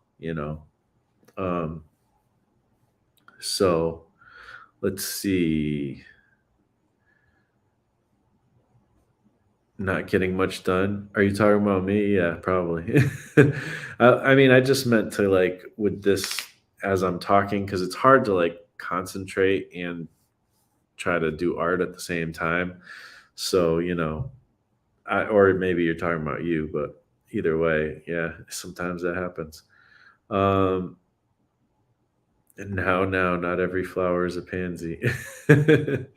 Yes. Yeah, because I know I'm very secure in my dude card, so I'm not worried about it. But it's just kind of funny. Okay, gotta bail. Peace, love, and good night. Yeah, man, no problem. Glad. I mean, you're not here anymore, probably, but thanks for coming on. If you watch the replay, I guess. What's up, Adam? How you doing? Let's see. Missed the first hour. Yeah. I think I saw that Dee Dee kind of filled you in, but you know, if you feel interested, you can go back. If not, no big deal. Landon, I got a question for you, Marsh. Why did you quit YouTube for a while? And also, what was your incentive for coming back? I'm gonna go through the chat, but I am gonna I think I can star this, right? So I'll remember it. Okay, cool. So if I hide it, yeah, it's still starred. All right, I'll come back to that. But I just want to get through the chat and make sure there's nothing pertaining to this specific topic. Marsh showed a lot of his art. Make sure you watch it later. Yes, thank you, Dee Dee. Sideburns is back. We'll see if he's still back by the end of me looking through this chat. But welcome back. Yes. I feel like this question relates to our experience as human beings. Absolutely. Exactly. And I feel like, it's the invisible experience. It's the, like I said, emotional, mental, and spiritual. It can absolutely like relate to the physical and the events and the world, but there's so much that we'll never experience, and we can't just like limit ourselves to only writing about exactly what we've experienced, because I mean, I don't know what it's like to be a woman, but I still have to write women characters, you know? So but I know that women and men, like, even though I personally feel like we think very differently in general, again, that's a generalization, not always, but a lot of times we think very differently. But emotion is emotion, you know, the world, you know, our experiences are our experiences, and many times a man and a woman may react the same to a lot of different things. um, you know, if a husband and a wife finds out something like their kid is sick, they're both going to be, you know, on some degree of afraid, and you know, their kind of attention is going to suddenly be super focused on doing whatever they can to take care of their kid and make sure they get to the doctors or whatever it is, you know. And you know, though there's a lot of commonalities of how we might relate, but then there are differences as well.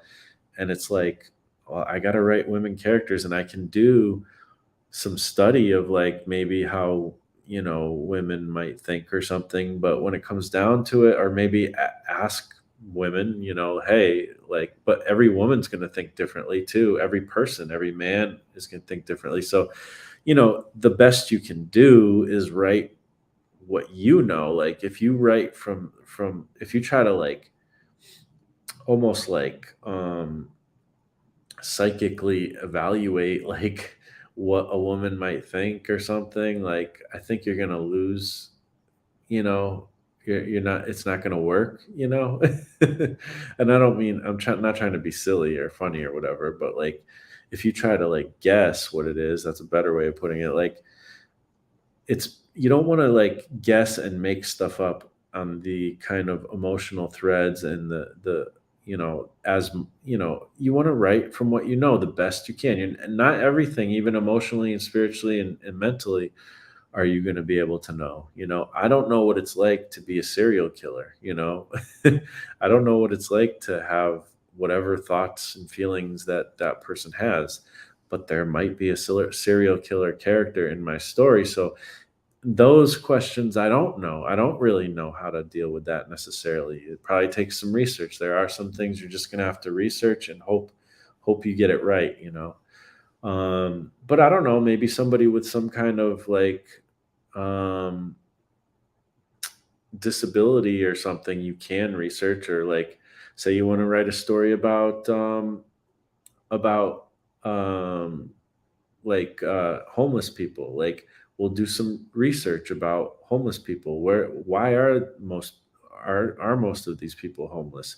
What got them there? Like, learn, like, there's plenty of like interviews and things you can find. I know because I've looked into it before for a story. But like, so and there are things that you'll hear from them that you can relate to, and things you hear from them where you're like, well, I could see how somebody would go down that path. Like, you can have empathy and get to an understanding, or you can, you know, so, but you have to write the best you can from what you know. And probably the core thread of your story should be more based around something you do know, and have like the less important characters be some of those other things, maybe. I don't know. But I don't, if I want to write a story about about a homeless person, like, I'm not going to go be homeless so that I can figure it out, you know, and so that I can say I'm writing what I know because I experienced it. Some people might go to those lengths, but I'm not going to go to those lengths personally, you know. So, you know, but you can write something that probably a homeless person could relate to. Maybe there was a time in your life where you know, were really depressed, or maybe there was a time in your life where, you know, you kind of hit the sauce too much, you know, and you had to like recover from that. And you might not have become homeless, but you can relate with some of those kind of struggles that some homeless people have. Like, so, you know, and you can talk about like what it's like to deal with that because you've experienced it, you know. So, you know, write about it, but it's not going to be an exact one to one thing, you know, with writing what you know. You can make fictional things in your story as long as you just make it understandable enough for people to go along with. Yeah. I mean, there's got to be some plausibility for sure, I feel like, and doing your due diligence with some research and stuff, I think is a good way to do that. But again, if the core of your story is stuff you don't know about on a personal level, then maybe you need to do some rewriting or, try again on the next project and just complete what you're doing and whatever. I mean, again, I'm not doing something prescriptive. This is like my new theories, untested theories of what write what means. And I feel like it's a big unlock for me. Hi all listening in the background. What's up, Keith? Thanks for listening and hanging out. I do a lot of that too, because a lot of times I'm watching slash listening to these videos during work and stuff. Writing what you know. Yes. Um, I have something to add, but might talk about it in a video. Okay, cool. Well, feel free to mention it here if you want, but um, you know, I'll be interested to if you do, let me know if I miss it, because so Adam does like really long videos, and I watched like a bunch of one the other day that he had like this 10-hour one, and certainly would that's what he's into doing, which is totally cool. If I had more time, I probably would do longer videos too. Um, but um, his last video, I watched. I probably listened to like 3 hours of it, and it was really good. There was a lot of really interesting stuff. He was talking about like beauty and stuff and art. It was suggested by Josh, and then he had that guy Paul something on. I forget what his full name was, but that was an interesting conversation and stuff. And there's some cool stuff. You guys should check out Adam Lore's channel. He definitely has some interesting topics and things. And he's doing karaoke this weekend, Saturday, all day long, or half of the day long. He's doing karaoke. And so that's going to be fun. so, yeah, let's get back to the question that Landon had. All right, I got a question for you, Marsh. Why did you quit YouTube for a while? And also, what was your incentive for coming back? Well, I've definitely talked about this before, but you just didn't happen to be here. But that's okay. Like, there's probably other people who watch who might be wondering as well and haven't heard the story. But basically, 2.5 years ago, 3 years, something like that, I got divorced, and that was a big, huge thing. We were married for like 17 years and together for like over 20, or around 20. And so that was like a crazy, crazy situation. Or I shouldn't say crazy situation, but it was, emotionally really tough. So I had a lot of recovery to deal with. I spent a year every week going to therapy and stuff, and that was super, super helpful. Learned a lot of stuff about myself. I was just going through it, man. It was tough. There's a lot of struggling, a lot of not knowing what to do.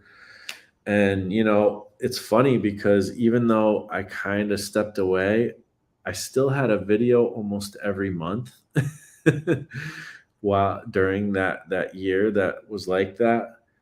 And then I really did kind of drop off for a while. And it kind of took 2 good years to really find my footing again. And now I'm back to the now this is me like in the past, I don't know, 4-ish months, finally kind of, I feel like finding my footing in after that, after the aftermath of all of that. And so, I have a lot of write what you know material now, for sure. But it's I learned a lot, and I had to take a break. And what I did was I poured myself into modular synthesis, my music, and it was all very much experimental stuff. I was kind of talking about this earlier a little bit, about how doing abstract stuff and doing experimental stuff and doing playful things with creativity, learning like that's all I could kind of do for a while. Like I couldn't make myself do anything more constructive than that. But I didn't ever abandon my creativity, because like that's like part of my therapy. That's not like literally, but like, I mean literally, but like not, I didn't go to like art therapy or anything, but like it is therapeutic for me to do creative things. So I can't not do that. Like I don't know how to not do that. But I poured myself into things like trying to learn the guitar a bit, and my modular music, and is very experimental. It's kind of just like making weird noises and stuff with the synthesizer. And, sometimes actually, like I put out like 4 albums, I think, during that time. 3 of them are called beat sketches. So they're, very rough around the edges, just me kind of experimenting. And then the other one, I guess, could be called rough around the edges too, but it was meant to be more polished, more of me like saying something through music a bit. And that was more like, yeah, but it's very like, it's instrumental and it's weird, and probably most people wouldn't like it, but I think it's awesome. I enjoyed it. I've listened to it many times and enjoyed it many times. Um, so I just was playing with music, and trying not to, and I kept trying to come back to the comics and to the comic channel, and I felt like I abandoned everybody. Um and it was, that part of it was not fun. I didn't know how, but I didn't know how to do comics anymore. Comics were too much for me. It was too overwhelming to try to construct stories and draw pages. Like I couldn't do that kind of stuff. I just had to do stuff that was free flowing, fun, playful, experimental, abstract, and just let that be what it was for a while. It was like, it was very therapeutic to me. And so, but the thing is I kept throughout the whole process. There was a time where I was like, kind of officially just let it go, and figured I will come back when I come back. Um, but most of the time throughout that process, throughout the 2 years, I kept having these false starts of trying to come back, because I built a lot. I spent a lot. I put in a lot of work doing this comic thing and building an audience, a community, friendships. Making comics. Like I made a good handful of like little mini comics and anthology comics, and some other stuff with comics. And I mean, my life is like enveloped around, like I love comics and stuff, but you know, I couldn't do it. I just couldn't. I let all my projects go and said I may never come back to any of these comic projects. If I do come back, I'm probably going to do new stuff. I may still revisit some of that old stuff. We'll see. But you know, what was like the incentive for coming back? It was just I never wanted to leave. I didn't. I was on a roll.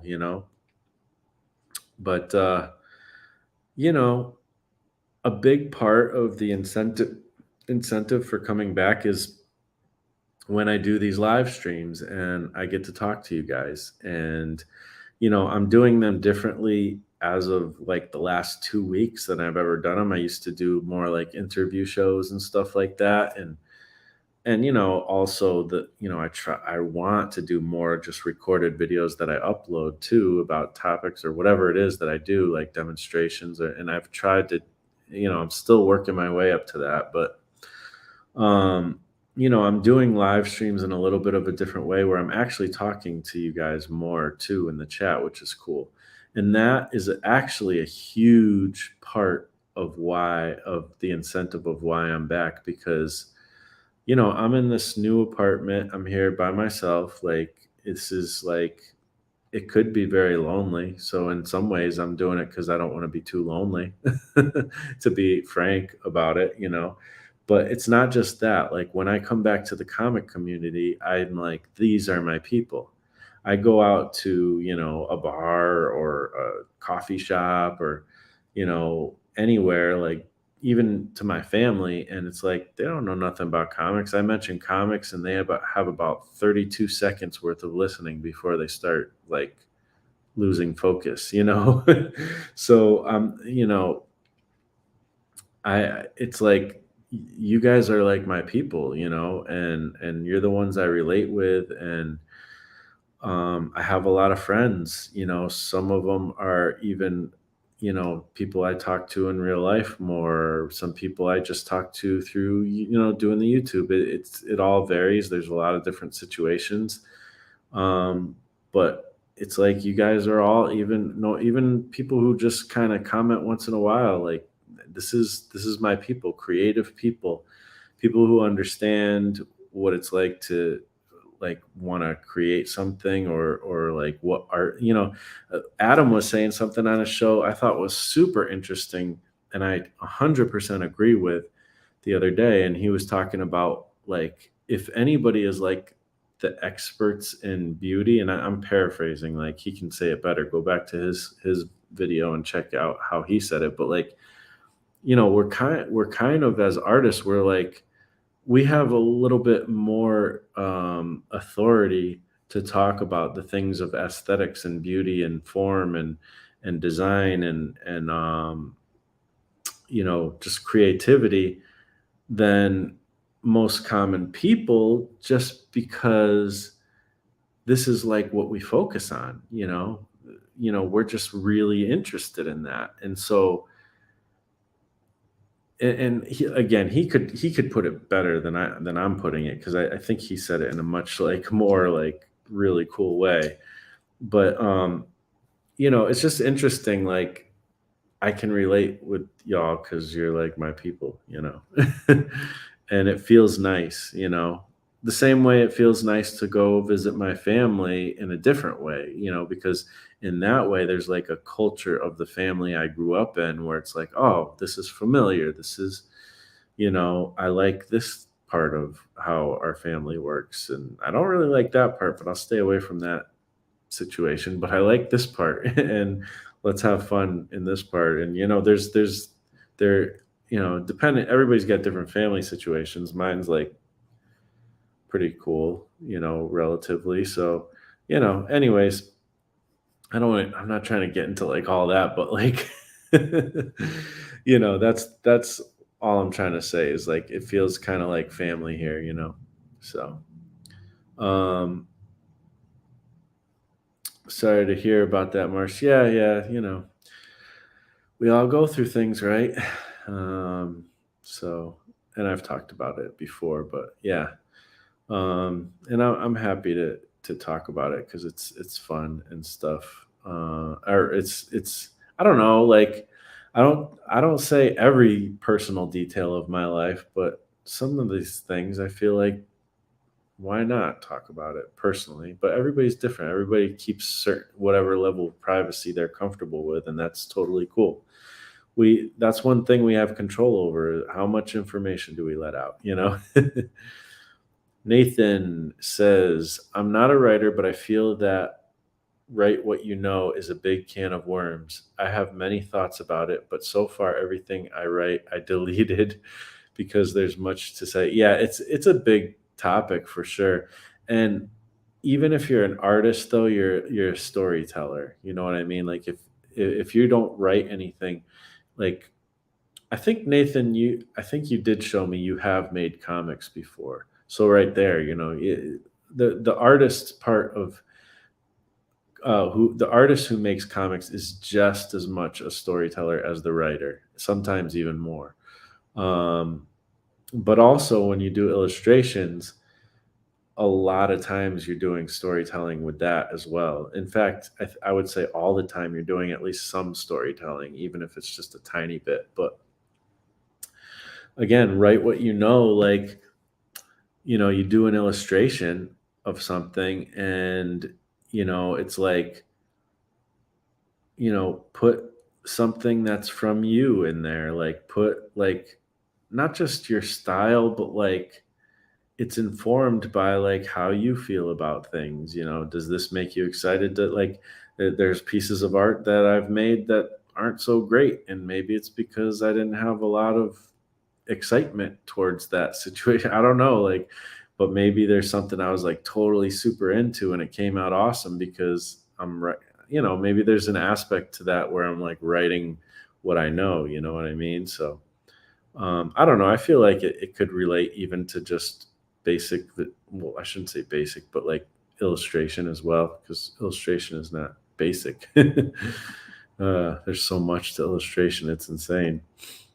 There's similar ideas in concept art. Oh, definitely. Definitely. There's so much storytelling in concept art. It's insane. Where you need to base your design on things a human being can relate to, no matter how weird it is. Absolutely. That's the thing. That's why I said, called this grounding your story in reality, because there has to be something that grounds it. Because, like, I don't know, it's hard to think of an example of something that is so not grounded in reality that it's hard to like it's not enjoyable, because the things that were good stories are what rise to the top and what we're aware of. But I'm sure there's like B movies, maybe exploitation films, things like that yeah, they have a nostalgic charm.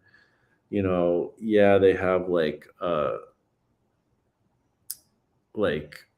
craft charm, or it's so bad it's good charm to it, but they're really surface and kind of boring as an actual story. Maybe those could be, and I'm not saying exploitation films or B movies or whatever are bad, because there are good ones. And I mean, I'm not super familiar. I actually want to watch more of them, because I think it'll be like super inspirational for comic books, because some stuff I have seen is like, oh my gosh, that looks like a comic book panel. Um, but oh, I just want, before I think these go away, I don't know, but thank you, TD. You're so awesome. I really appreciate that.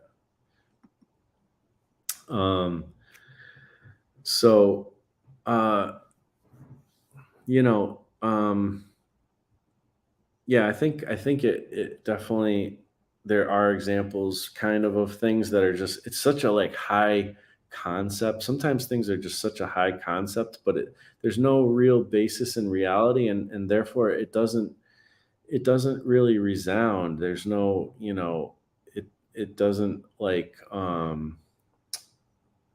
there's a word I always use, like when I talk about things that ring true. Like, obviously, Nathan, I think you can relate with this because you're a Christian. Like, to me, a big part of why I believe in the Bible is just because when I read it, it rings true. It's, and it just, there's no other book out there, no other philosophy where it kind of 100% rings true to me. Even though there's things I don't understand and stuff, there's something about the Bible where it just really just rings true. It resonates for me. And I feel like, obviously we believe in things like we believe in the Holy Spirit, and that, you know, the Holy Spirit speaks through those words and everything. So there's a whole bunch of like Christian aspects that, not everybody's going to necessarily super relate with necessarily. But maybe they would, I don't know. But because I think that God works with everybody. It doesn't matter, you know. So, anyways, I don't. I'm not trying to get into theology, but like, you know, there's a certain amount of things that like ring true, and I feel like it's almost like it's actually kind of funny. We were talking about AI art, and as inspiring and excited as I am, and as addictive as that is to me, there is that like little worry because it's like we're artists. Like we don't want like robots to take over our jobs. And some of the stuff that AI has created is pretty amazing. And also there's, you know, obviously the kind of worry that, you know, the singularity will happen or some kind of version of that, you know, that's maybe less sci-fi and more just reality based, you know, things bad could happen, you know. But you know, just the idea that robots will take over like a lot of our jobs and already in some ways have taken over some jobs and things like that, like automation, just automation right there has taken over so many jobs and things like that. So like, you know, it's kind of funny we were talking about that in context of some of this stuff, but I feel like the human touch is where art really sings, you know. Um, and yeah, I don't know. It's just it's weird because AI can can almost mimic that sometimes. It seems like sometimes it very much can't, you know. So I don't know. I don't really need to get into that topic because that's a whole nother can of worms. Um, but yeah, I think there's a lot of ways you can create illustrations where, you know, you're kind of writing what you know and people can relate, you know. Landon says, "Glad you came back, dude. Glad you're on the road to emotional recovery. You're a cool guy, Marsh." Ah, I appreciate that, man. You're you're pretty rad yourself. Thank you. Hanif, how you doing? Good to see you here. Um, I finally got to watch the stream live. Yes, hello and greetings from Malaysia. That's awesome. What time is it in Malaysia? It's on the East Coast here. It's 8:43. A picture speaks 1,000 words. See, it's like write what you know is it's like such a thing that like I've heard that long before.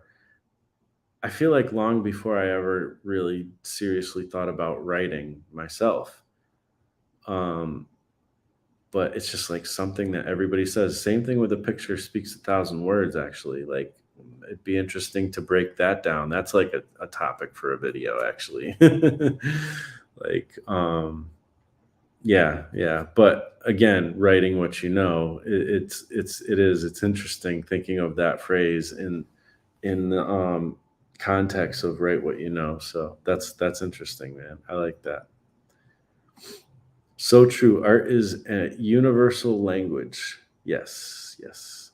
All right. So speaking about art being a universal language, so I was gonna do a giveaway, and it could be to you know, all over the place. If anybody is interested in this tank piece, it's such a random thing. I don't know if anybody actually would even be interested in it, but first of all, I was thinking that I wanted to maybe make this into like a T-shirt, like. But this is a piece of art, and the thing is like it's kind of there's like wrinkles sort of in the paper, and it's like it's not the super most quality like material, but it's a cool piece, and it is an original piece of art, and I think it'd be cool for a giveaway. Plus, I'm going to give some like I'll throw some prints and stuff in there, a little bit of extras. Um, so you know, if anybody's interested, let me know in doing a giveaway, or I'll save the giveaway for another day. But if you guys are interested, let me know. I'm not going to do a giveaway every video. I haven't done one every video. But I think like maybe every few videos I'll do one or something. We'll see. But I do think I want to make sure I take a good picture, scan type of thing of that, and maybe put some words with that tank. Like I feel like it's kind of like floating and stuff, and it's kind of funny because it's like colorful, and I don't know. I feel like some words would work with this and it would be interesting and fun. Um, I don't even know how this would show up on a t-shirt though. It might not be good, but I feel like it could be cool on a t-shirt. I don't know. What do you guys think? And again, also with that samurai, like I was thinking about doing that, like quantity leads to quality because it's like, koala quality. So I don't know. If you guys have better words for it, maybe I'll put some words on it. Maybe I'll just make a shirt with just a tank on it, or that other image and color it or something. I don't know. We'll see what happens. Um, so Hanif says it's 8:45 a.m. here, so we're like exact opposite, time. You're like like we're on the opposite poles of the earth, apparently. Keep a photo of it, Marsh. Yeah, absolutely. I'm also gonna make like, like some sketchbook books or some sketch, like books with my sketches and art in it. So yeah. Um, I do think that AI art is going to at least I'll flip through this while we're talking because we're never gonna get to any of this stuff if I don't start flipping through stuff. Um, oh wow, it's like it doesn't fit fully in the frame. Okay, here we go. A lot of this book was like me figuring out stories that I was working on before. I know, actually, Adam's seen a bunch of this, and probably a lot of people have because I've showed this stuff back when I was making stuff too. But I know because I was talking to Adam a lot about these at one point. Um, but I do think that AI art is going to be to at least change the concept art field, just like the computer and 3D changed it. Yeah, I mean, to me, I feel like AI art is cool as like to me, that's a generative process that I want to play with. Like create some crazy, weird, abstract stuff with AI and then take that and then turn it into your own thing. Actually, Adam has already created an AI webcomic and is working on more. So that's a cool thing too. So with this story, this is like actually like me trying to draw out the story, like a rough version of this story that I was working on that was tentatively called Armor Girl. And it was supposed to be done in like a Fleischer Studios type of style, like old school cartoons, with the like rubber hose type of characters and stuff. So there's all kinds of character design in this. And I actually have some other papers here. I'll grab those because they're easy to get to.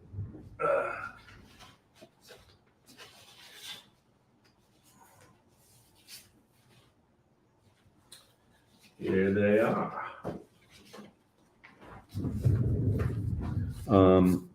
Here's some more stuff where I was designing the characters and stuff. Some stuff is just random drawings. Cerebus there.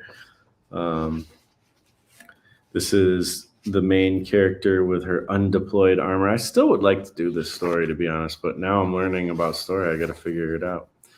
This is like that a character from He-Man, and I can't remember his name. Beast? Is it like Beast or something? But it's in that like Fleischer rubber hose style animation style. And then this is that same character. What was her name? It was a funny name. Like I had some cool funny names for these characters, and I can't remember. Maybe Adam remembers. Probably not though. But this is her just in like common work clothes, I guess. And she had like a sidekick here that worked with her. She was like doing mechanical work or something. I don't know. I never could figure out that story either. I couldn't figure out any story because I didn't know about writing what you know. And then this is her deployed armor. So, and she has like almost like lightsaber and like an invisible shield, but they're not really invisible. They're kind of partially drawn in here, like with the blue pencil, but they're like glowing, like transparent weapons, basically. Um, But yeah, that's her deployed armor. Thought that was pretty cool. I did Frankenstein's monster in what's his name style? Something. Is it George Martin? George Martin from Mad Magazine. Again, more Fleischer Studio type stuff. And then I don't know what this is. It's the Matrix problems with Mr. Smith. Zoinks. So just being goofy. This is just some other stuff. Me trying to learn like that style of like mouth gestures or whatever for talking. And then this is me just copying like Mega Man characters, like bosses, and then this is a character that's I think this is what's his name? Binko or Bing or something. I can't remember, but he's like a famous character that kind of it's like around the time when Mickey Mouse was first designed and stuff.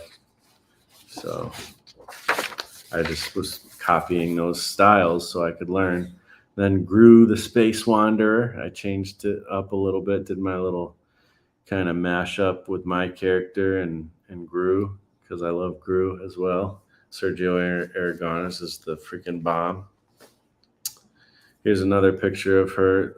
Kind of, you can see the invisible like shield and saber, I guess. Um, if it was colored, I should color it sometime and see what it looks like. Try to make that effect happen. This is like some of the bad guys. There's like this tribe that was coming against them, and they all kind of have different versions of this look. Let me get into the chat again a little bit. As for the robots taking over the words, I'm not concerned. Just throw a cup of water on them and they crash. Oh my gosh. I saw I don't know if you guys ever watched that Love and Robots show, but I guess I don't know when the latest season came out, but I just watched a couple episodes the other day. And there's that one where like the robot maid square cube thing, whatever it was, is like chasing the lady all around and trying to kill her and stuff. And she totally had like a tank of water because there's this whole stuff scene with like the fish, and there was a fish inside the tank and stuff, and I was like, just dump the tank over on him. The tank of water. The fish is dead now, so just do that. So yeah, I totally agree. That's funny. But if the robots are smart, they'll make themselves waterproof. Which robots are smart. They're not as smart as humans yet, but they're getting there. Take it. Oh, you're taking off, I think is what you're saying. Great show today, dude. Also, don't forget to check out Robots in the Zone. Peace out. Thanks for hanging out, Landon. Thanks for nothing. Tanks for nothing. Nice. Oh, for the tank shirt. Tanks for nothing. Huh. Hey, that's that. You're right. You could do a whole thing with that. Like instead of thanks, say tanks. I wonder. Hmm. Interesting. That's a good idea. I think a shirt would be cool. Cool. Glad to get some feedback on that.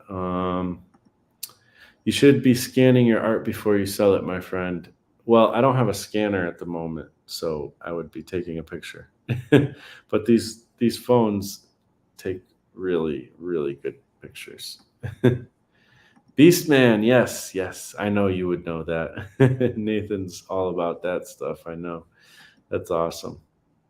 You guys should check out Nathan's website. What's the name of your website? Is it just nathanrosario.com or something? He has some really cool art. Like seriously. He definitely knows what he's doing. with the art stuff? Is it like I'm just looking it up to see if it's that, but I don't think it is because it would have came up maybe. There's an Instagram though. I know that. I could send people your Instagram, and then there's probably a link there. So I'll do that. I know you have a website though because I've seen it. That's not your Instagram. I don't think that's your. No, that's not. I've been on your Instagram recently. That's definitely not. You got better art than that. uh, let's see. Maybe you'll put the link. I should make you a mod. Anybody? I don't know. I would like to. I need to probably make mods at some point. I don't know how to do that, but if I made you a mod, though, you could put the link in the description or in the chat, and people could click on it. Let's see. Really down with AI if it can make background easy for my comic. I really hate making backgrounds. Well, yeah, I suppose that could be a use for it. Pages. Nice style, Marsh. Kind of remind me of that video game Cuphead. Yeah, it's that same type of style. I was watching that too the other day. I guess there's actually cartoons on Netflix of Cuphead, which is really cool. Wow, good job from Straight Outta. Thank you. I also have the Cuphead, the Art of Cuphead. It was published by Dark Horse. I could bring that out one of these days. It's under a bunch of books, so if you guys want to check that, want me to show that off, I'll let me know and I'll show it off. Hopping off. Take care. All right, Keith. Thanks for hanging out. Rocket ship Evan. Awesome looking. Thank you. Did you see you probably have seen this one before, but I know Rocket ship Evan is a big Gru fan / Sergio Aragonis. That was my little take on him, but maybe that's what you were responding to because I just showed it not too long ago. But yeah. All right, so we'll keep going through this sketchbook a bit and see how things go. I was trying to make. So I had the different tribes. One was called. They had like everything was like funky names, but like, so the bad guy or the rival tribe was Zalzogs, and the main character's tribe was Spaguna. I don't know, man. I just come up with these weird things.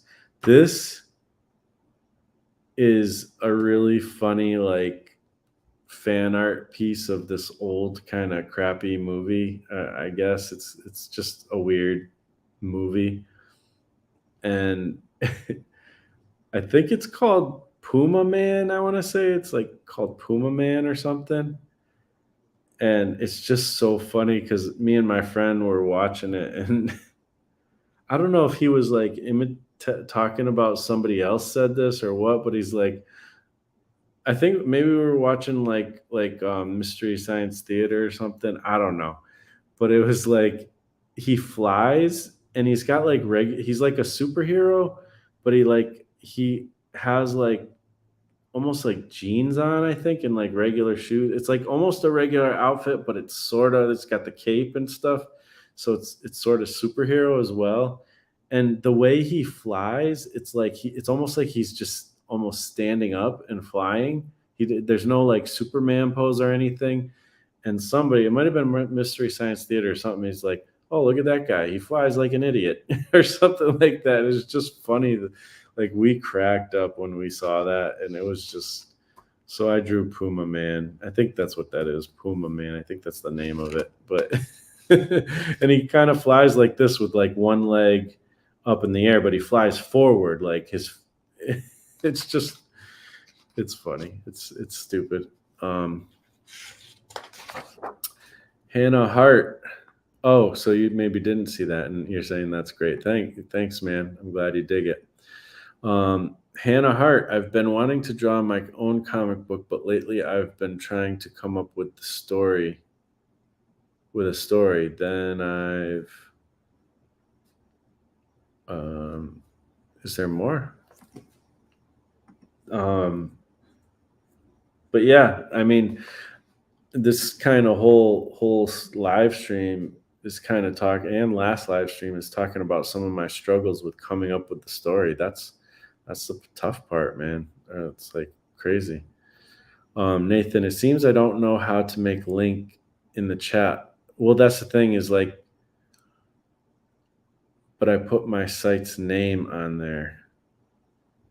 I don't see it though. Did I? Wait, maybe I missed it. But if I see the site's name, I can just Google it and then I'll find it. So, oh, yay! We get like, see, this is what I need. This is what I need mods for. Apparently, we got some adult dating site thing. I just blocked it. um, yeah, I'm not sure. Um, you could even, I suppose, text it to me if you want. Um, they're auto blocked, I think. Okay. Well, I just blocked them, so I don't know. I've been wanting to draw my own comic book series, but the one thing is that when I come up with a very great idea, I'll think about other ideas, so I can't keep with the one idea. Any ideas? I like how you ended it there. Um, oh man, I mean, you Hannah, you're talking about like my struggle. that's that's what I struggle with too. Well, I got this advice, and I've said this advice to people too. But it in the right timing is there's actually a scripture that says that is like something like a word in the right time is like I forget how exactly it goes, but like it's the timing of advice that counts sometimes more than anything. So what I got from Josh was, you know, just pick one and do it till it's finished. A word in due season. Yeah, Dee Dee, exactly. I don't remember the whole scripture, but yeah, that's the wording of it. I remember now too when you say that. Um, there's actually a few, I think, proverbs that kind of say that as well. So there's some different wordings and stuff from what can think of and remember. But yeah, like pick one, because it kind of doesn't matter which idea. It one like especially if it's your first time making comics, like it's so much more valuable to finish a comic than like it's I can't overstate how valuable it is to go through the process of creating and finishing a comic, even if the comic isn't like doesn't end up being super good. So especially if it's your first comic, I would just pick one and see it through to the end. um I've gained so much from actually finishing comics. Okay, so he texted it to me. So that would be my advice, and hopefully that's helpful. Oh, okay. So it's ancientearthstudios.com. All right, sweet. That's a cool. That is a cool name or thingy. A cool website name. Here we go. Got the link. Getting the link. And yeah, I mean, you guys got to check out Nathan. I think a lot of you will really dig his art.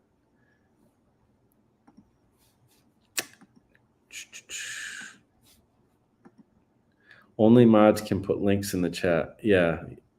So, Dee Dee, would you like to be a mod? I don't know how to make people mods, though. That's the only thing.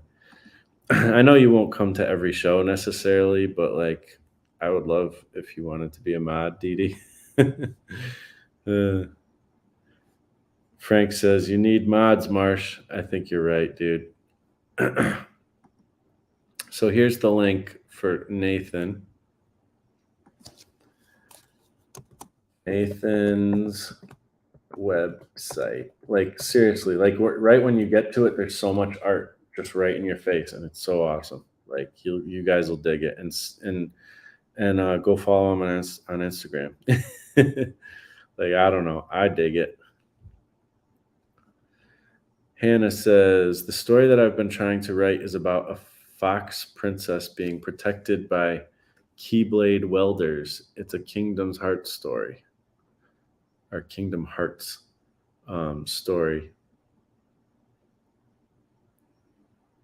That's cool. I mean, I don't know anything about Kingdom Hearts, but I mean, that's cool.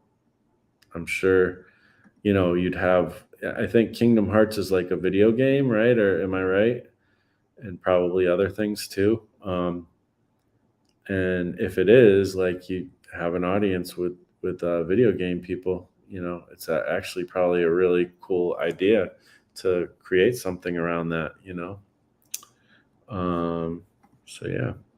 Yeah, sticking with a project to the end is hard to do, says Rocket Ship Evan. I think it's best to build up to larger projects. So first a one-page story, then a four-page story, then eight, et cetera, et cetera. Yeah, yeah. Rocket Ship Evan is like speaking mad truth right there. Like that's what my video that people really like a lot of times is basically about, is making mini comics. Like start small, and just finish something, and you'll be surprised how helpful that will be. And then make another thing, and then make another thing, make another thing, and that's why I was going to make this t-shirt called, that says quantity leads to quality, because I think it does. I think that's how you figure it out. That's how you learn. That's how you find your voice. Totally. Thanks, Didi. I figured something like that was going on. Yep. You can mod me. Frank is a great mod if he has time to. Yeah, I don't know how do I mod you though?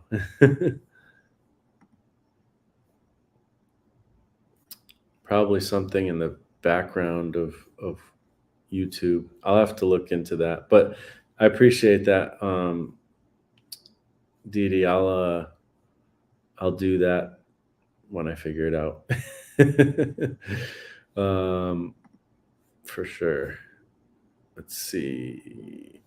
An easy way to mod someone is to go to a past stream and right click on the person you want to mod. Frank, thank you. You rock. I appreciate that info, dude. Yes, it's a video game.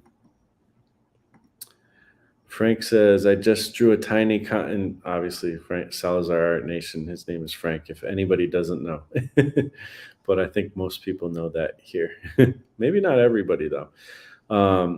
But I just drew a tiny comic on a styrofoam cup. Yes. Have you ever seen, like, there's that guy on YouTube. His name is he goes by what is it? It's like Hollywood artist or something, or big screen artist, or something. I forget. Box office. Is it box office artist? I think that's what it is. And he draws like the Avengers and all kinds of like um different like just superheroes. And he's done so many where he's like filled up the whole like, Starbucks cup with like Avengers characters. And I don't know, I like his videos even though I don't care that much about fan art, and that's kind of all he does. But he's just a talented artist, and I think he has made comics and stuff before. But yeah, box office artists. Yeah, I've seen his stuff. So I don't know, it just reminded me when you said that you made a comic on a styrofoam cup. But that's all. Oh, didn't you have like, what was that thing where like like there's like a restaurant or something that has a character in their cup that looks like you. they you guys were talking about that on Jeff Lafferty's show, I think, one time. That was like hilarious.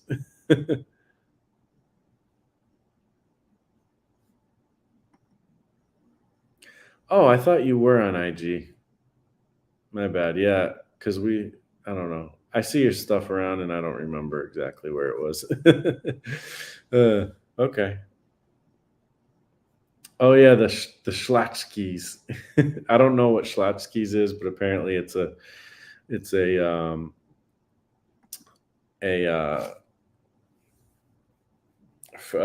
like a fast food, I think, franchise somewhere in the country.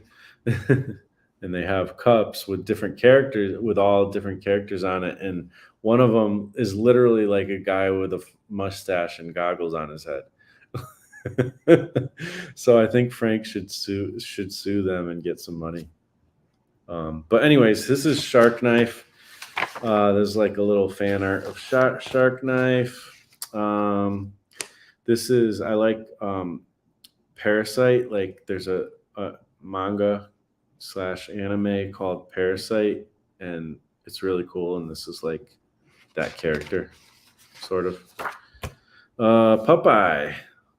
He's already kind of in that Fleischer Studio animation style, but that was me drawing him. And then that Jack Kirby female character that I can't remember her name, but I also didn't draw it as good as Jack Kirby, obviously. And I think I might have been copying Kirby there, trying to. Or maybe I was doing, no, because I have all these gesture things, so I probably tried to draw her in my own style, whatever that is. More stuff kind of in that style. These are other character. Uh, Lindsley Spinsley is the name of this guy, this girl, and and then there's Battle Angel Alita, really bad drawing of her. Ripley Zipney. I was just kind of going crazy with the stuff. Scully Skrill. And this is a funny drawing that I did of Mike Emirates with Space Cat in his brain or something. It was just a goofy thing I did one time.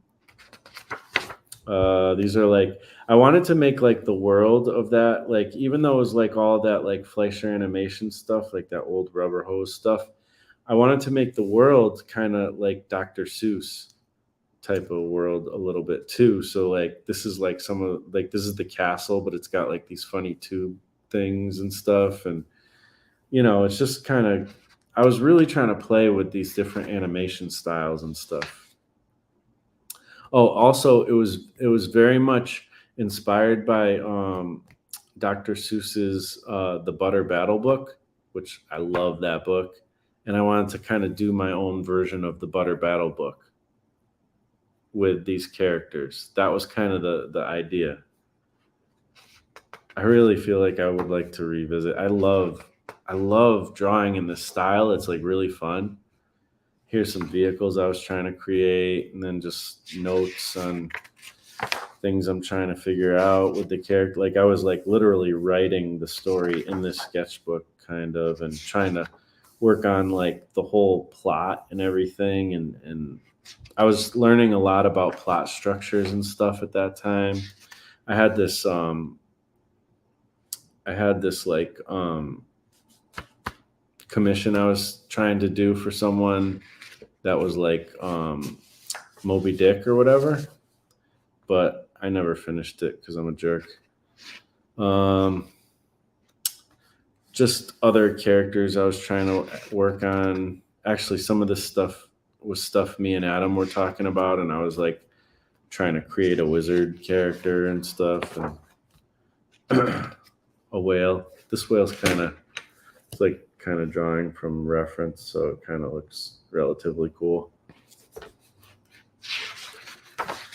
Let's see. Postman, I don't know. I think I had some. Yeah, I remember I had this weird idea of a postman, or somebody did, and I was trying to draw it. It might have been like a thing Adam was telling me about, and I was trying to draw it. I remember I had this character, South Claw, like South Paw. I still kind of like that drawing. Like, I don't know. It'd be cool to play with that again. Hey, look, an early trial of colored pencils. Actually, this is crayon. I was trying to see if I could do cool stuff with crayon. I think that was kind of cool, but never kept up with it. This is a classic comic book character that I can't remember his name. I want to say Zippy. Is that what his name is? I don't know. But I think it's a comic book or animation character. And I might have been trying to do him in my own style. I don't know, but I like this drawing. This is cool. Turtle guy of some sort.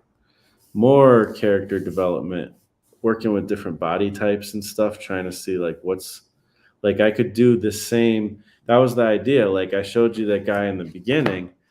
I was doing a lot of character design in this book, which is pretty cool. It's fun. So this was like the basic idea of what that clan looks like.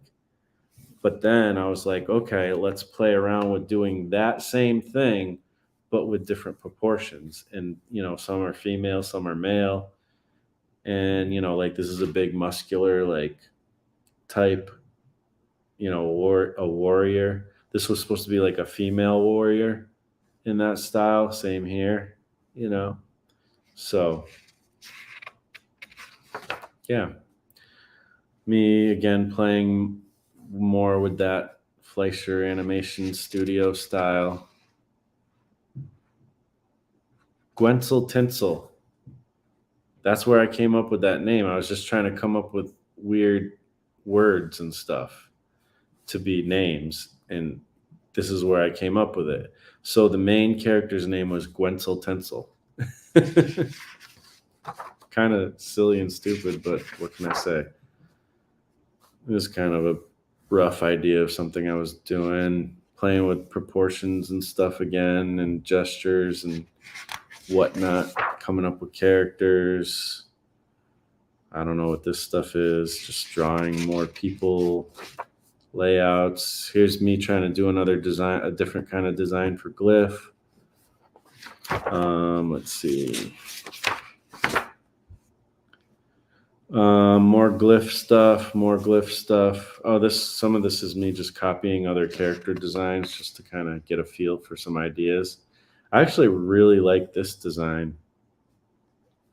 Maybe I should revisit that. There's a lot of designs, glyph designs, and other characters from the manifesto is like a character in glyph that was supposed to be part of one of the stories. Here he is like in all his glory. I did a couple videos with this where I was coloring it digitally, but this is like what my finished work, this is what I like my finished work to look like, this kind of thing, especially when it's more on the cartoony side. This is like the Marsh style, I guess. If I were to say anything is like my style, I feel like it. Apparently I was trying to create a character named Night Shift, kind of a ninja knight character with a bat. I don't know. Oh, I drew LL Cool J. Not a great. I think I was trying to do a cartoon version of him, so it's not the greatest. A long time ago, when I was a kid, I had these two characters called Mohawk and Buzzcut, and they did not look like this. This was me trying to do an updated version of them. Really stupid, silly idea, but I love those stupid, silly ideas. Oh yeah, Bloodstorm. I was going to try to create a comic called Bloodstorm, like a team character, and I should revisit that because I forgot about that title, and I still want to do something like this where it's like 90s style team book. And Bloodstorm, I think, is the freaking awesomest name because it's like so harkens back to that time and is just stupid and awesome. This is a cool, some like more cartoony versions kind of Glyph, like kind of in that Bon Baudet style or Bodhi style. And then another cartoony style. The only thing is when I like do something in a cartoony style, I don't stick with it. Here's like a him being like tall and goofy style. I was trying to design different ways the spray can could look like in the future science sci-fi way. I don't know, just doing all kinds of character design stuff with Glyph. Here's a drawing. See, this is like what I would think of as kind of an unsuccessful drawing. I mean, it's okay. It's kind of cool. I feel like I could do this, but better still. Like I'd want to redo this almost. But it's kind of cool. I would just put more like line weight stuff going on. More crazy stuff. This is actually a pretty cool sketchbook, I think. There's a lot of some figure studies, different characters, figure studies, getting back to drawing Tusk a little bit in different ways. King Tusk with like a fighter robe on. That's actually still, I think that's a cool idea. Oh, here's the original version of Shadow Star. Some drawings of him. I was trying to make the comic Calamity Jane. That's like not a great, like I never was able to get her design down very well. And actually, Mike Emirates, I was going to try to hire him to do it, but I did. But then things happened with the marriage, and that fell to crap. So this is another comic idea I had. I had a lot of comic ideas, and they didn't come to fruition. Oh, here's a pretty cool drawing of Shadow Star. I like that logo thing too, but he's not going to probably look like that anymore. Locust characters, cartoony locust characters, to kind of harken to my hip hop group Shadow of the Locust. Darby Cufflink. I actually made this comic. Darby Cufflink. This is where the idea came from. Darby Cufflink, Gentleman Avenger of Comics. More locust characters. Did a lot of stuff in this. This is the big bad guy in Darby Cufflink. He's like all the characters in Darby Cufflink were in cosplay, and he was the only one in just a basic simple suit. So this is like the McFarlane out, like crazy spikes, chains, and guns, and crazy like cosplay character, and he's like the big bad guy. And then this is me trying to design some like spacey cars mixed with classic cars for Glyph, because it was supposed to be like a sci-fi version of like a lowrider, and like some hip hop dudes are like hanging out in it. These are kind of cool, I think. Yeah, there's a lot of cool drawings in here. This is like another me trying. This doesn't even look like my drawing, but I think I was playing with Teresa Teresa's style a little bit here, and that's why it looks a little funny here. Like I never drew hair and faces like that. That's a Teresa face, but yeah, I guess I was just playing with her style a little bit. And then me trying to play with more styles, different shape things. And man, a lot of my comics are like characters and designer in here. Corncob Rob.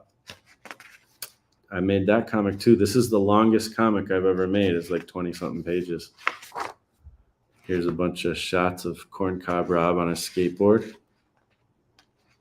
This is definitely going to be a good sketchbook to turn into like a sketchbook people could check out.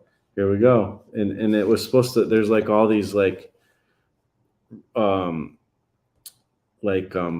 bands that I wrote on here, because Corncob Rob is literally supposed to be like a punk comic. It was meant to be like a punk rock comic, but I it ended up not being as punk rock as I would like it to be. But these are I didn't even remember that these original, because I made finished art of both of these, each one of these, like digitally colored and stuff. But I don't think I remembered where I drew them, and apparently they were here. So this is me working out Corncob Rob characters. The Crow. I think that was, if I continued Corncob Rob, I was going to use the Crow. Like this was going to be like the cops. I think the cops were going to be called the Crow. That's still kind of a cool idea if I ever continue Corncob Rob. Oh, Bob Vicado. He's in the book, but I never revealed his Mason roots with the with the secret society. Another one that I took to a finished illustration. I forget what his name was. Pineapple something or other. I don't know. He was a pineapple though. Working out the covers and stuff. Trying to. Here's the other characters too. These are all the characters that are in the book. I think his name was Brock. He's Broccoli. She's from Celery. I forget what her name was. Probably like Selly or something. This guy's probably Twig or something. I don't know. I don't remember all their names, to be honest, but they're in the comic. Oh, this is just like the basic cop. His name is Pignut, I think, because I think that is like a real kind of nut. And then I was trying to do this drawing of like Stan Lee reading comics with like a comic rack next to him. I think this was from an image actually. And I think I was drawing this after he died as like a memorial, or I don't know, like a just in remembrance of Stan Lee. But apparently I never finished it. More concept art. This is like a long, I hope you guys aren't bored. I was working out a commission that I did finish and the person purchased, and that was pretty cool. He just wanted himself. He's like a rapper. It was like I don't know if it was for an album, but he wanted a character of himself as like a superhero. So I did that. And he kind of looks like some of these, but I don't know where the finished art is. More concept stuff. This stuff's nothing. More working on Donkey Job project logos, and then somebody designed one for me, and I went with that. That's, you can see in the corner here, right there in the corner. Donkey Job projects, figure studies, or maybe just working out, gestures, notes. Oh, here's another comic that this one was the one that was in the unicorn, and I literally did a comic about a werewolf and a unicorn in the Werewolves and Unicorns anthology for 100 Days Making Comics, and that was one of the characters. More figure stuff. Here he is again in his more muscly form, or his more full form. And here's another comic that I made. This one I made into a mini comic, Terra and the Pterodactylus. This is like a really good sketchbook. Like, this has a lot of my comic history in it.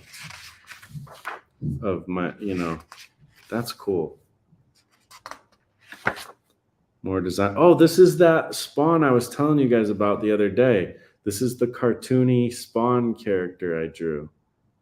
And I really like how it came out. Like, I thought it would be fun to make like a Spawn fan comic. Here's him running around, in that cartoony style. But I mean, there already is like a cartoony Spawn comic, like parody from Image Comics. I can't believe how much stuff is in the sketchbook. I didn't even realize when I pulled this out.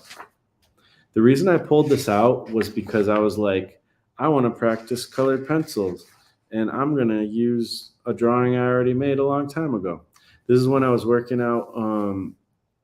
I did a Spawn Captain America mashup, and I did a video. There's a video on my YouTube of me creating that, and it was a collaboration with another YouTuber, Popcross Studios or something like that. So yeah. So, and that came out really cool. I actually like that. I should make prints of that. Oh man, this, I don't know if I might have copied this, or I don't know if I copied this, but I really like this Doctor Strange pose that I was trying to draw. Never finished it, obviously. Me working out the werewolf character for the Werewolves and Unicorns story I did. This is me working out. In that story, there's a referee, and this is me working out his design. I finally settled on something similar to this. He has 3 eyes. He's kind of like this a little. Oh, here we go. There's more. Here we go. This was like the final design-ish area, this kind of thing. That's what he looks like in the comic.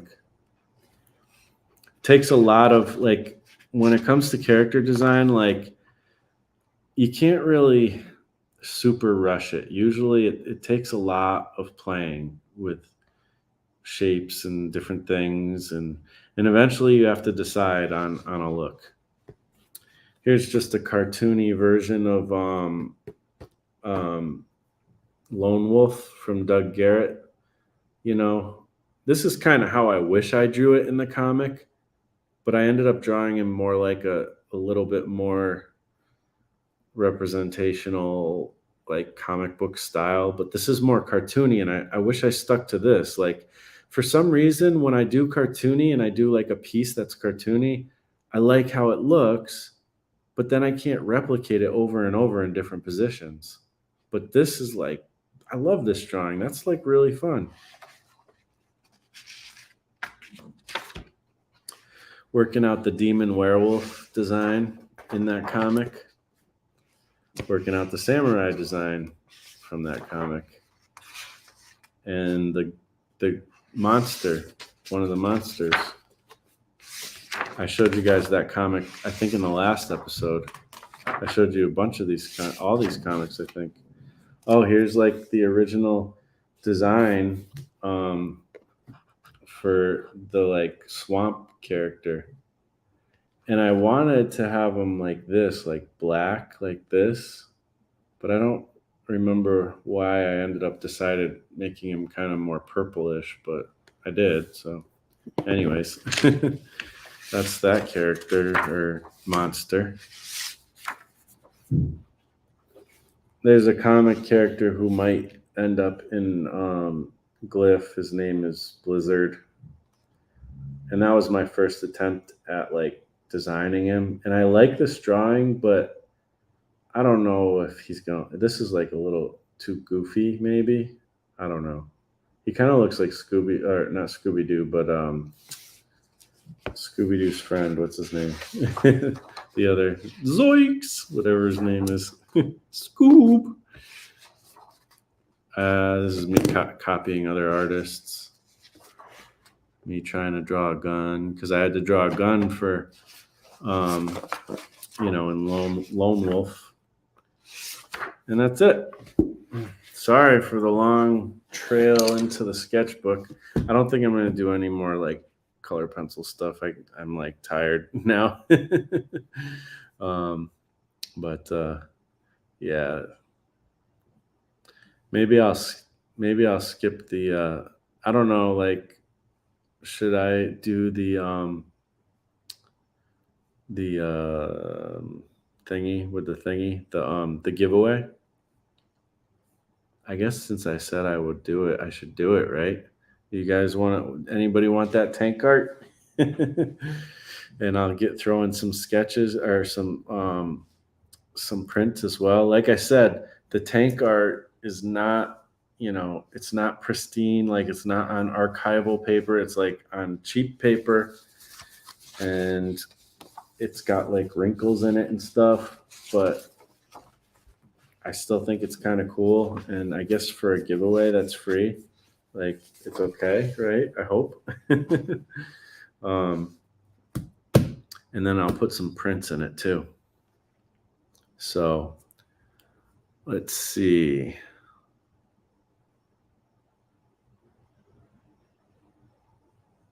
Oh, Nathan just joined a IG. All right, guys, follow Nathan on IG.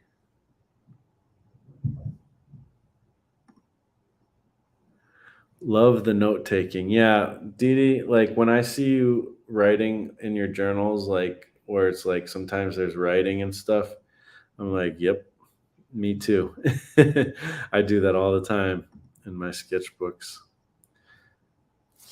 To me, like, especially with this sketchbook, it was like a research and design sketchbook. It was meant to be like all about working out projects and stuff. Some came to fruition, some didn't. This is a really cool. I might just do a sketchbook of this sketchbook, like, I don't know, like create a sketchbook. I don't know how to say that in a way that makes sense, but like make a book of my art and sketches. Maybe I mean I just showed you guys everything, so that's kind of like silly though too, but maybe I'll mix some other stuff in there and yeah, we'll see. We'll see what happens. You remember I made a video about drawing with crayons. Yeah, that's probably I want to make like a crayon comic, but maybe I'll just make it a colored pencil comic because crayons are small and for children to use, but there is like a certain quality that crayons have that colored pencils don't have. So I could still do it. It's just like look at my hands compared to I have a whole bunch of crayons because I wanted to make a crayon comic. I have like one of those huge packs because they're so cheap anyways, but I have this small pack too. Oh, I taped it up. But I mean, this is my hand and this is the crayon box. Like when I hold one of these little crayons in my hand, it's like this thing. It's about the size of this thing. And it's like it's just so small and it feels like it's getting swallowed in my hand. It's very weird. I didn't feel like that when I was little.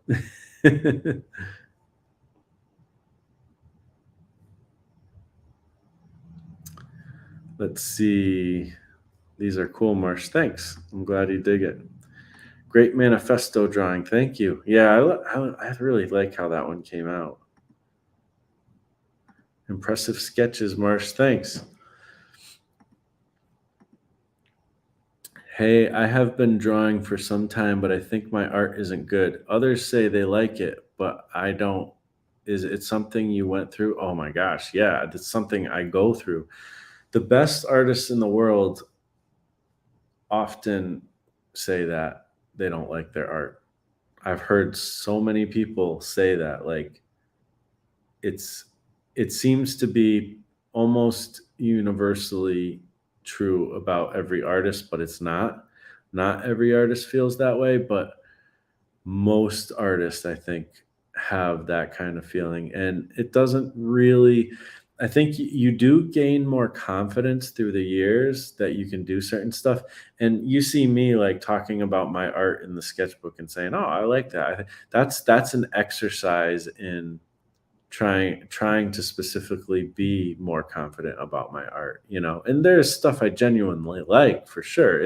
In all of that, I'm not lying when I say that I like it, but I guess I've grown to stop acting like I have, or not acting, that's not a good way to put it, but I've grown to not talk crap about my own art. It's like kind of healthy self-talk, even just in general. It's good not to say talk crap about yourself to yourself. Like sometimes you say things like under your breath, like I'm so stupid, I'm so dumb, like that kind of thing. Like that's a very common human trait. A lot of people do that. I've done it. I probably still do it sometimes. And it's the same thing with art. And sometimes you do a piece of art and you love it, and then you wake up the next morning and you're like, oh my gosh, I see all the flaws. That sucks. Or the opposite, you're like, I can't do this anymore, this is not coming out good. And you wake up the next morning, you look at it, I'm like, that's kind of not that bad, actually. um so I mean, yes, it's so common. Like, you are in good company. I guess, like, some of the best artists feel that way. So do not despair. That's for sure. Do do do. Still going. Awesome. Yeah, man. Adam, if you didn't see all of that sketchbook, that's fine. But, like, you probably have already seen a lot of it, because this was the sketchbook when we were talking a lot about stuff that I was working in, and I know I showed you a bunch of it. Is this sketchbook one you are currently working on, or an older one? This sketchbook is from like 4 years ago, maybe. Like, it was like right kind of before my divorce, and maybe even, I think I might have finished it before all that went down. But, I think there was at least one thing in there that was like around that time or something. I don't know. But it was like not that long ago. Um, yeah, I don't know. It was like 4 to 5 years ago. So yeah. Do do do do. I was not able to watch earlier. Walk to a quiet spot to read Josh's book and Frank's book. Awesome, dude. I'm glad that you got a chance to go do that. You were talking about doing that, and I feel you, man. That's like, sometimes, like, I have this like really nice porch right next to me. Like, I have, in my new apartment, I have a really like big porch, decent sized porch to myself, and my own little driveway, and it's really nice. I got two chairs out there. I sat there once since I've moved here. When I found out I was going to get this apartment, I like dreamed about going out there and drawing and just relaxing and hanging out. But when I come home, I want to spend my time being productive with creativity. So I never go out there. And also, I mean, I've only been here, like, this is my first month living here. Um, so, there's certainly time. I'll probably get into different routines. And it was also like super hot. It's been a pretty hot summer. So it's actually not comfortable to sit out there most of the time. And then there's bugs, and I don't know, but there's been times where I've really loved sitting outside and drawing and just relaxing. But I end up hanging out in here because this is where everything is. But, anyways, I was so down with what you were saying when you were like, I got to take a walk and read a book. Like, totally. Like, and I do read, here and there. Like, I read when I go to bed or something, different things. Dee Dee was talking about that the other day. She goes to bed and reads and stuff. She's probably there now watching the show. I don't know, with her husband next to her. Um, Definitely got to go back and watch all of this one. Cool. To Naples vibes. Oh, like on the art. That's very possible. Like, I'm certainly a fan. I got like Earthworm Jim and Bigfoot Bill sitting right next to me. 5 huge books of it. you know, I got a bunch of other of his books hanging around over here too. I like his art a lot. And I don't know. I'm not going to talk about Doug TeNapel. He was on my show though, and I had a great time talking. Actually, Adam, he was on the show. I'm sure you saw it. Like, but we talked about beauty and art and stuff, like exactly what you guys have been talking about. That was what we talked about. So let's see.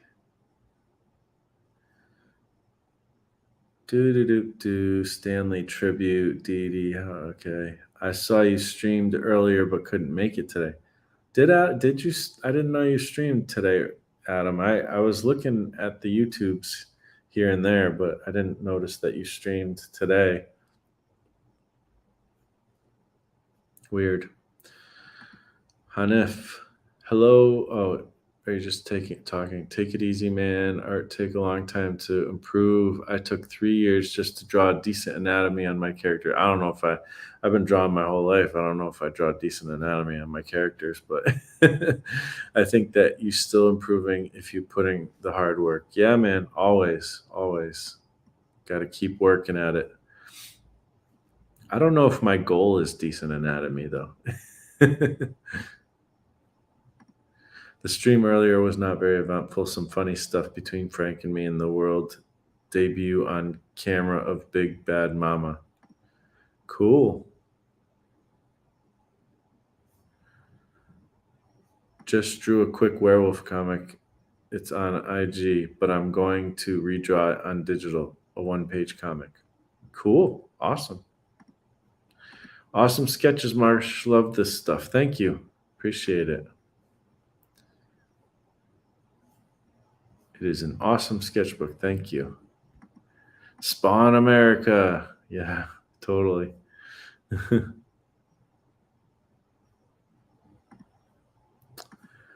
He needs to make a video just of a flip. Oh, you're saying like just like specifically like, hey, here's this sketchbook, blah blah blah. Check it out. Here's the sketch, and then you're done. Like instead of like this big long video where I happen to show my sketchbook in. Oh yeah, like a sketchbook tour, totally. Yeah, this is actually a good one. Most of my sketchbooks are not that cool. Really like the comic Frank did. It was a boost of positivity after reading Josh's bleak, depressing. Well, that's what it was meant to be, I think. I still haven't read two stories. That's sitting next to me, too, right here. I feel ashamed of myself. Although I think you're not you're talking about Jacob's apartment, I think, not two stories, probably is my guess. But still, I still haven't read two stories. These drawings would make a great book or two. Yeah, I know there is a lot of stuff in it. Maybe it would be better if I split it up. My comic is a chaser after a depressing comic. That is like, you should market it that way. That's funny. I feel conflicted because I feel, I don't know if I'm not going to, you guys are having a conversation between each other. I don't need to show all of it, right? I don't want to like show a whole conversation necessarily. Dude, if you have Gwinsel Tinsel or Armor Girl art you're giving away, I really want it. I don't know if I could part with those. Well, I probably could at some point, but I gotta process that. Tank art giveaway. Okay, we got 10 people still, so let's do this giveaway. So this one can go all over the world because it's going to be light. I might have to cut it down to fit into like the comic sleeves. Let's see. I know I got comic sleeves over here. I got like my packing stuff. Although sometimes, it doesn't fit. There's bigger comic sleeves too, but I don't know if I kept any of them. But I don't need to put it in a comic sleeves. I have cardboard and stuff, and I have a few different like possibilities. Like this isn't super stiff, but I'll throw some cardboard in it to keep it nice and safe with some other cool stuff. So let's see. Let me just catch up with the comments and we'll do the giveaway. Like, please don't give that away to a random person. I appreciate it, man. Like, if I do get rid of it, I'll let you know because I know that it's going to a place of where the person will enjoy it a lot. So that's cool. I appreciate that you like it too. So apparently, this is Nathan's IG. So cool. A Marsh Makes sketchbook. Yes, totally. T Ank shirt. Yeah, it's like a T shirt, but tank. Totally, man. You will keep a copy. Crayons are made for sniffing. Oh, really? Wow. Dee Dee's huffing Crayola. They do have a smell to them, though, for sure. Yes, you did see a lot of this already, for sure. Just made it, Nelly. Yeah, yeah, you're here. Thanks for coming by. You can't make all of them, right? I'm gonna be streaming way too much for you to make all of them. Not as much as Adam, probably, but a lot. Definitely gonna go back. Don't forget the good times. Absolutely, man. Absolutely. Dee Dee, salutations. Okay, they're talking to each other. We read a lot. Yeah. That's so cool, man. I love reading. Like I just don't do it a lot. Like I mean, I trust me, like especially through audiobooks, I've read a lot of books, but I've also read actual books a decent amount, but nothing like what you do, Dee Dee, and what you and your husband do. No one makes books like Doug. Like he makes the most quality books for sure. And yeah, they're kind of too much, to be honest. I don't know. I'm not a big, huge fan of like having these, like, you know how hard it is to read that comic? Like, you have to clear your whole table to read that comic. You can't just sit in bed really and read it very well. I mean, you can. I kind of actually did, but um, it's huge. Like, seriously, like, Bigfoot Bill, like it doesn't even fit on the screen. This is the backside. This is Bigfoot Bill. Is this the second one? I think so. You know, I mean, well, it actually does almost fit on the screen. So I'm a liar, but it's still huge. And it's got like the gold. You know, can you guys see yourself in the? Oh man, yeah. Like, and I love his art. Like, I mean, tell me that's not cool art. Seriously, like,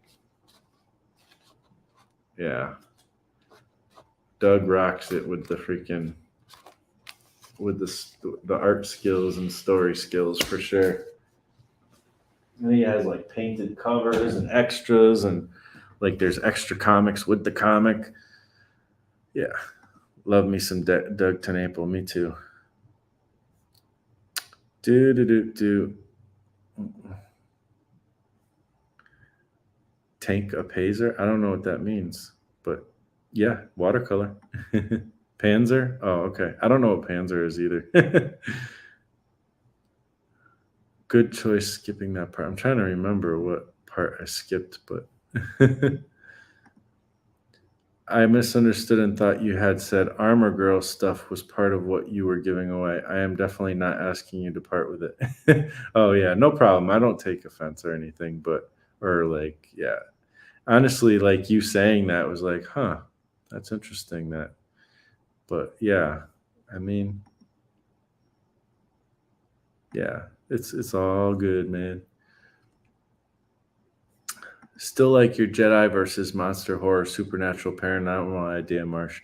Yes, and honestly, that idea, you know, with what I talked about today, like also just that was just the initial idea. So that story, it's what I'm committed to doing, but it could take a whole different shape by the time I'm done with it because I haven't even written the story yet. That all I've done is come up with an idea, you know.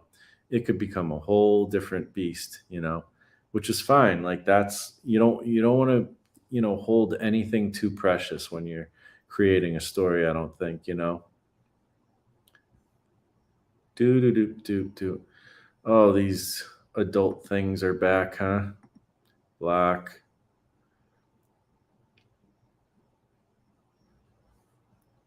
Bot alert. Yeah. Next time I come on the show, Dee Dee's gonna, if she's here, she'll be a mod. Man, wish I could have afforded Bigfoot Bill. Ah, man, I couldn't afford Bigfoot Bill, and then I could afford it. I just happened to be like in this pocket of time where I actually had money. That money's gone now, but and I bought a bunch of stuff, and I ended up buying, like, I went back and bought the stuff I had missed earlier for Earthworm Jim, so now I have, what is it, three Earthworm Jim books. There's two, but one of them's like, I think, a making of Earthworm Jim, and it's almost the same size as the actual books, and then two Bigfoot Bill books, and I'm just like, yeah, it's crazy, and it was expensive. But I went on this, like, when I had some money, I bought a bunch of books. I don't even know why. Like, that was me, like, dealing. This was like right after the divorce and stuff, so it was like me just like doing a bunch of things that were like not like reckless or anything. Like, I didn't like do anything crazy, but probably that was about the craziest I did, was I kind of went on a spending spree. And that's when I bought like my synthesizer modules and stuff. And oh man, like, I'm happy though that I have the synthesizer modules. I probably bought too many books though. And now, like, I'm not really as such a comfortable place as I was then. So it wasn't, I won't, I definitely don't regret the synthesizer modules, but the books, I probably didn't need to buy all the books I bought at that time. But I'm glad I have them still too. Anyways, I even kept the boxes, Marsh. Yeah, I was keeping the boxes until I made this move, and then I was just like, okay, I'm not gonna just. Actually, I might still have the boxes. I can't remember. I might have still kept the boxes, but every time I move, more stuff gets you know thrown in the garbage. Two Stories is really good. Cool, Chris Six. I have to read. I read probably half of it online, but I got to read the whole thing, like, in its entirety. The first, he's got, this is the first part still, but tried to report the bots. Thanks, I appreciate it. It's the love bots, the love bots. Do do do do do do do. The plane, it's the plane. Sorry, only like half of you might understand that one. Doug is my like top four favorite artists of all time, but I usually can't afford his books. I know, right? Well, I got a bunch of them on Amazon that are cheaper. They're not too bad. But yeah, those freaking Indiegogo books were insane.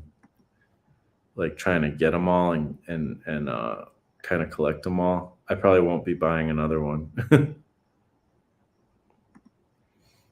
Let's see.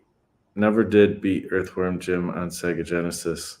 I didn't play it too much. I was very much aware of it and thought it was cool.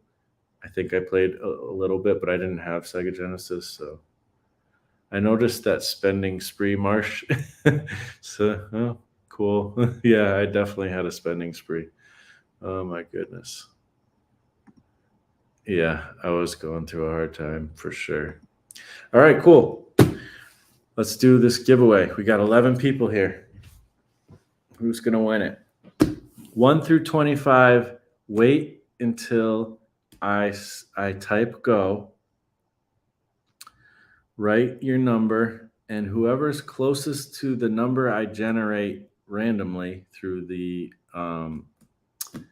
thingy, the website, whoever's closest to it without going over will get this and some prints sent to your very own home from yours truly.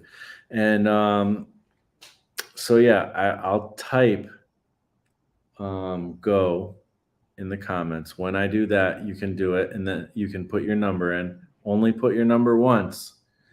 And when I type stop, you have to stop. You cannot type your number. It won't count after that. So Nathan won the last one. Maybe he'll win this one again. Who knows? We'll see. Are you guys ready? Do you want to do this giveaway? Are you excited? Frank said he wanted it. Are you, Frank? Where are you? You still there? So I'm gonna type go pretty soon, and you got to put a number from 1 to 25. So wait till I type it. On your mark, get set, go.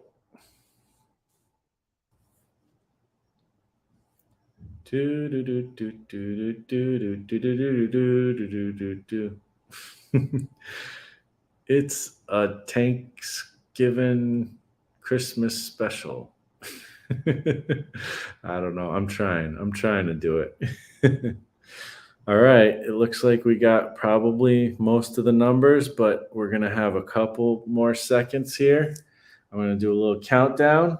Get your numbers in. If you didn't get your numbers in by the time I type stop in the chat, it doesn't count. So get your numbers in. 10, 9, 8, 7, 6, 5, 4, 3, 2, 1. Stop. Okay. Nobody tried to get a last minute number in. That's all right. That's cool. So we have 1, 2, 3, 4 contestants on The Price is Right. I'm doing like all these old references. Nobody even said anything about Love Boat. Like I was trying to sing the song. You guys didn't get it. The plane, all that stuff. I know some of you are definitely, I actually have a bunch of you are definitely old enough to get that one. All right, let's see. Was it randomnumber.com, random number generator? Let's see. Yeah, that's what it was. 1 through 25. Let's do this. The person who is closest without going over wins. All right. The number is 17. Oh, we got somebody. We got She Spins. Is She Spins a fibs? Tell me, Dee Dee. I think she is. I think you were talking about her the other day. You were talking about how she makes her own yarn out of wool or something. Is that true? Yes, she is a fibs. Congratulations, She Spins. You have won the tank drawing with some prints that will be kind of a surprise because they're in a box over there and I can't get them. So, yeah. Did Frank not do it? Frank, you were the one who egged me on to do this, and you just gone. Okay. Dee Dee got the Love Boat reference. She Spins wins. Congratulations. Thank you for playing, and The Price is Right or something. How's it go? Oh, Fantasy Island is the plane. My bad. I don't know. I was too young to really watch that stuff anyways. I wanted to watch back then when that was on, I wanted to watch Dukes of Hazzard, but it was on kind of late. So once in a while my mom would let me watch. That was like literally before I was in kindergarten, but I wanted to watch Dukes of Hazzard. All right. So Littlefoot Junita wins. So um, she spins. Um, I'll put my email. That's how Didi does it. Everything I'm doing, I don't know if you guys know, but everything I've been doing the last 2 weeks with my YouTube is basically copying.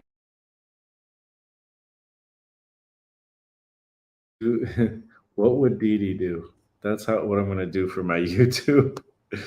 uh, Marshmakesart at gmail.com. That's my email, people.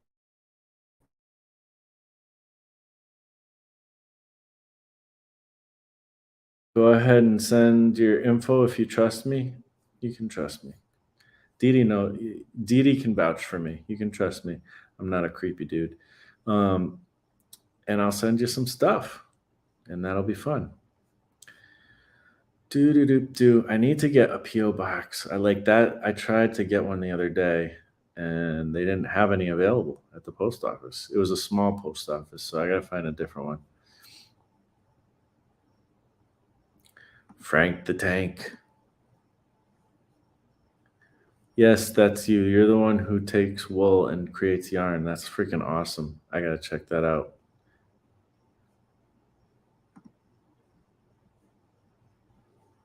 Do do do do. Frank missed out. How come it's saying having? Do you guys hear me? Because it's saying I couldn't put my email in the chat. That was weird. It says having trouble connecting. Please check your internet connection. What? Has my stream been like messing up? Marsh makes art. I actually have Marsh makes comics at gmail.com too, but I don't even know if I'm signed into it.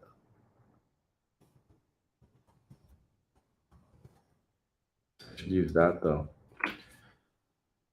Hopefully that time it works. Yes, you can trust Marsh. Everybody read that. uh, what would Didi do? Hashtag what would Didi do? Here you hear me fine. Okay, good. You saw the email. Okay, it came through this time anyways, so yeah, I don't know that like in the message where it says the email thing, like um it doesn't say it's working, but I don't know. Apparently it worked. So anyways, I appreciate you guys for hanging out with me. You guys all rock. Thank you for hanging out. Congratulations, She Spins. Anybody watching on the replay, you guys rock too. I really appreciate it. And there has been. It's kind of funny. Like I do still get a lot of views after the fact, which is really nice. So that's cool. I don't know if how long they stick around though. They probably don't stick around for 3.5 hours, but you never know. So yeah, I don't know. It's just fun hanging out with you guys, and thank you for letting me show you every single page of this sketchbook. All right, I'm gonna go relax, probably get to bed soon, and go to work in the morning. Yay!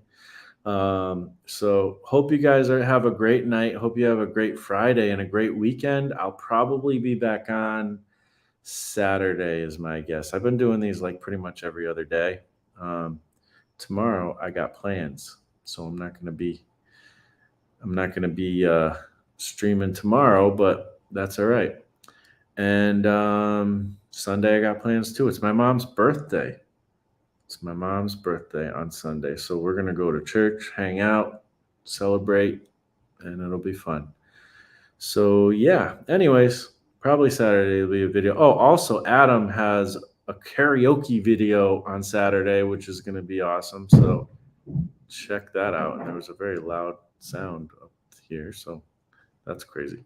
Anyways, um, yeah, so check out Adam's show on Saturday with some karaoke. He's gonna be playing some grooves, some groovy tunes.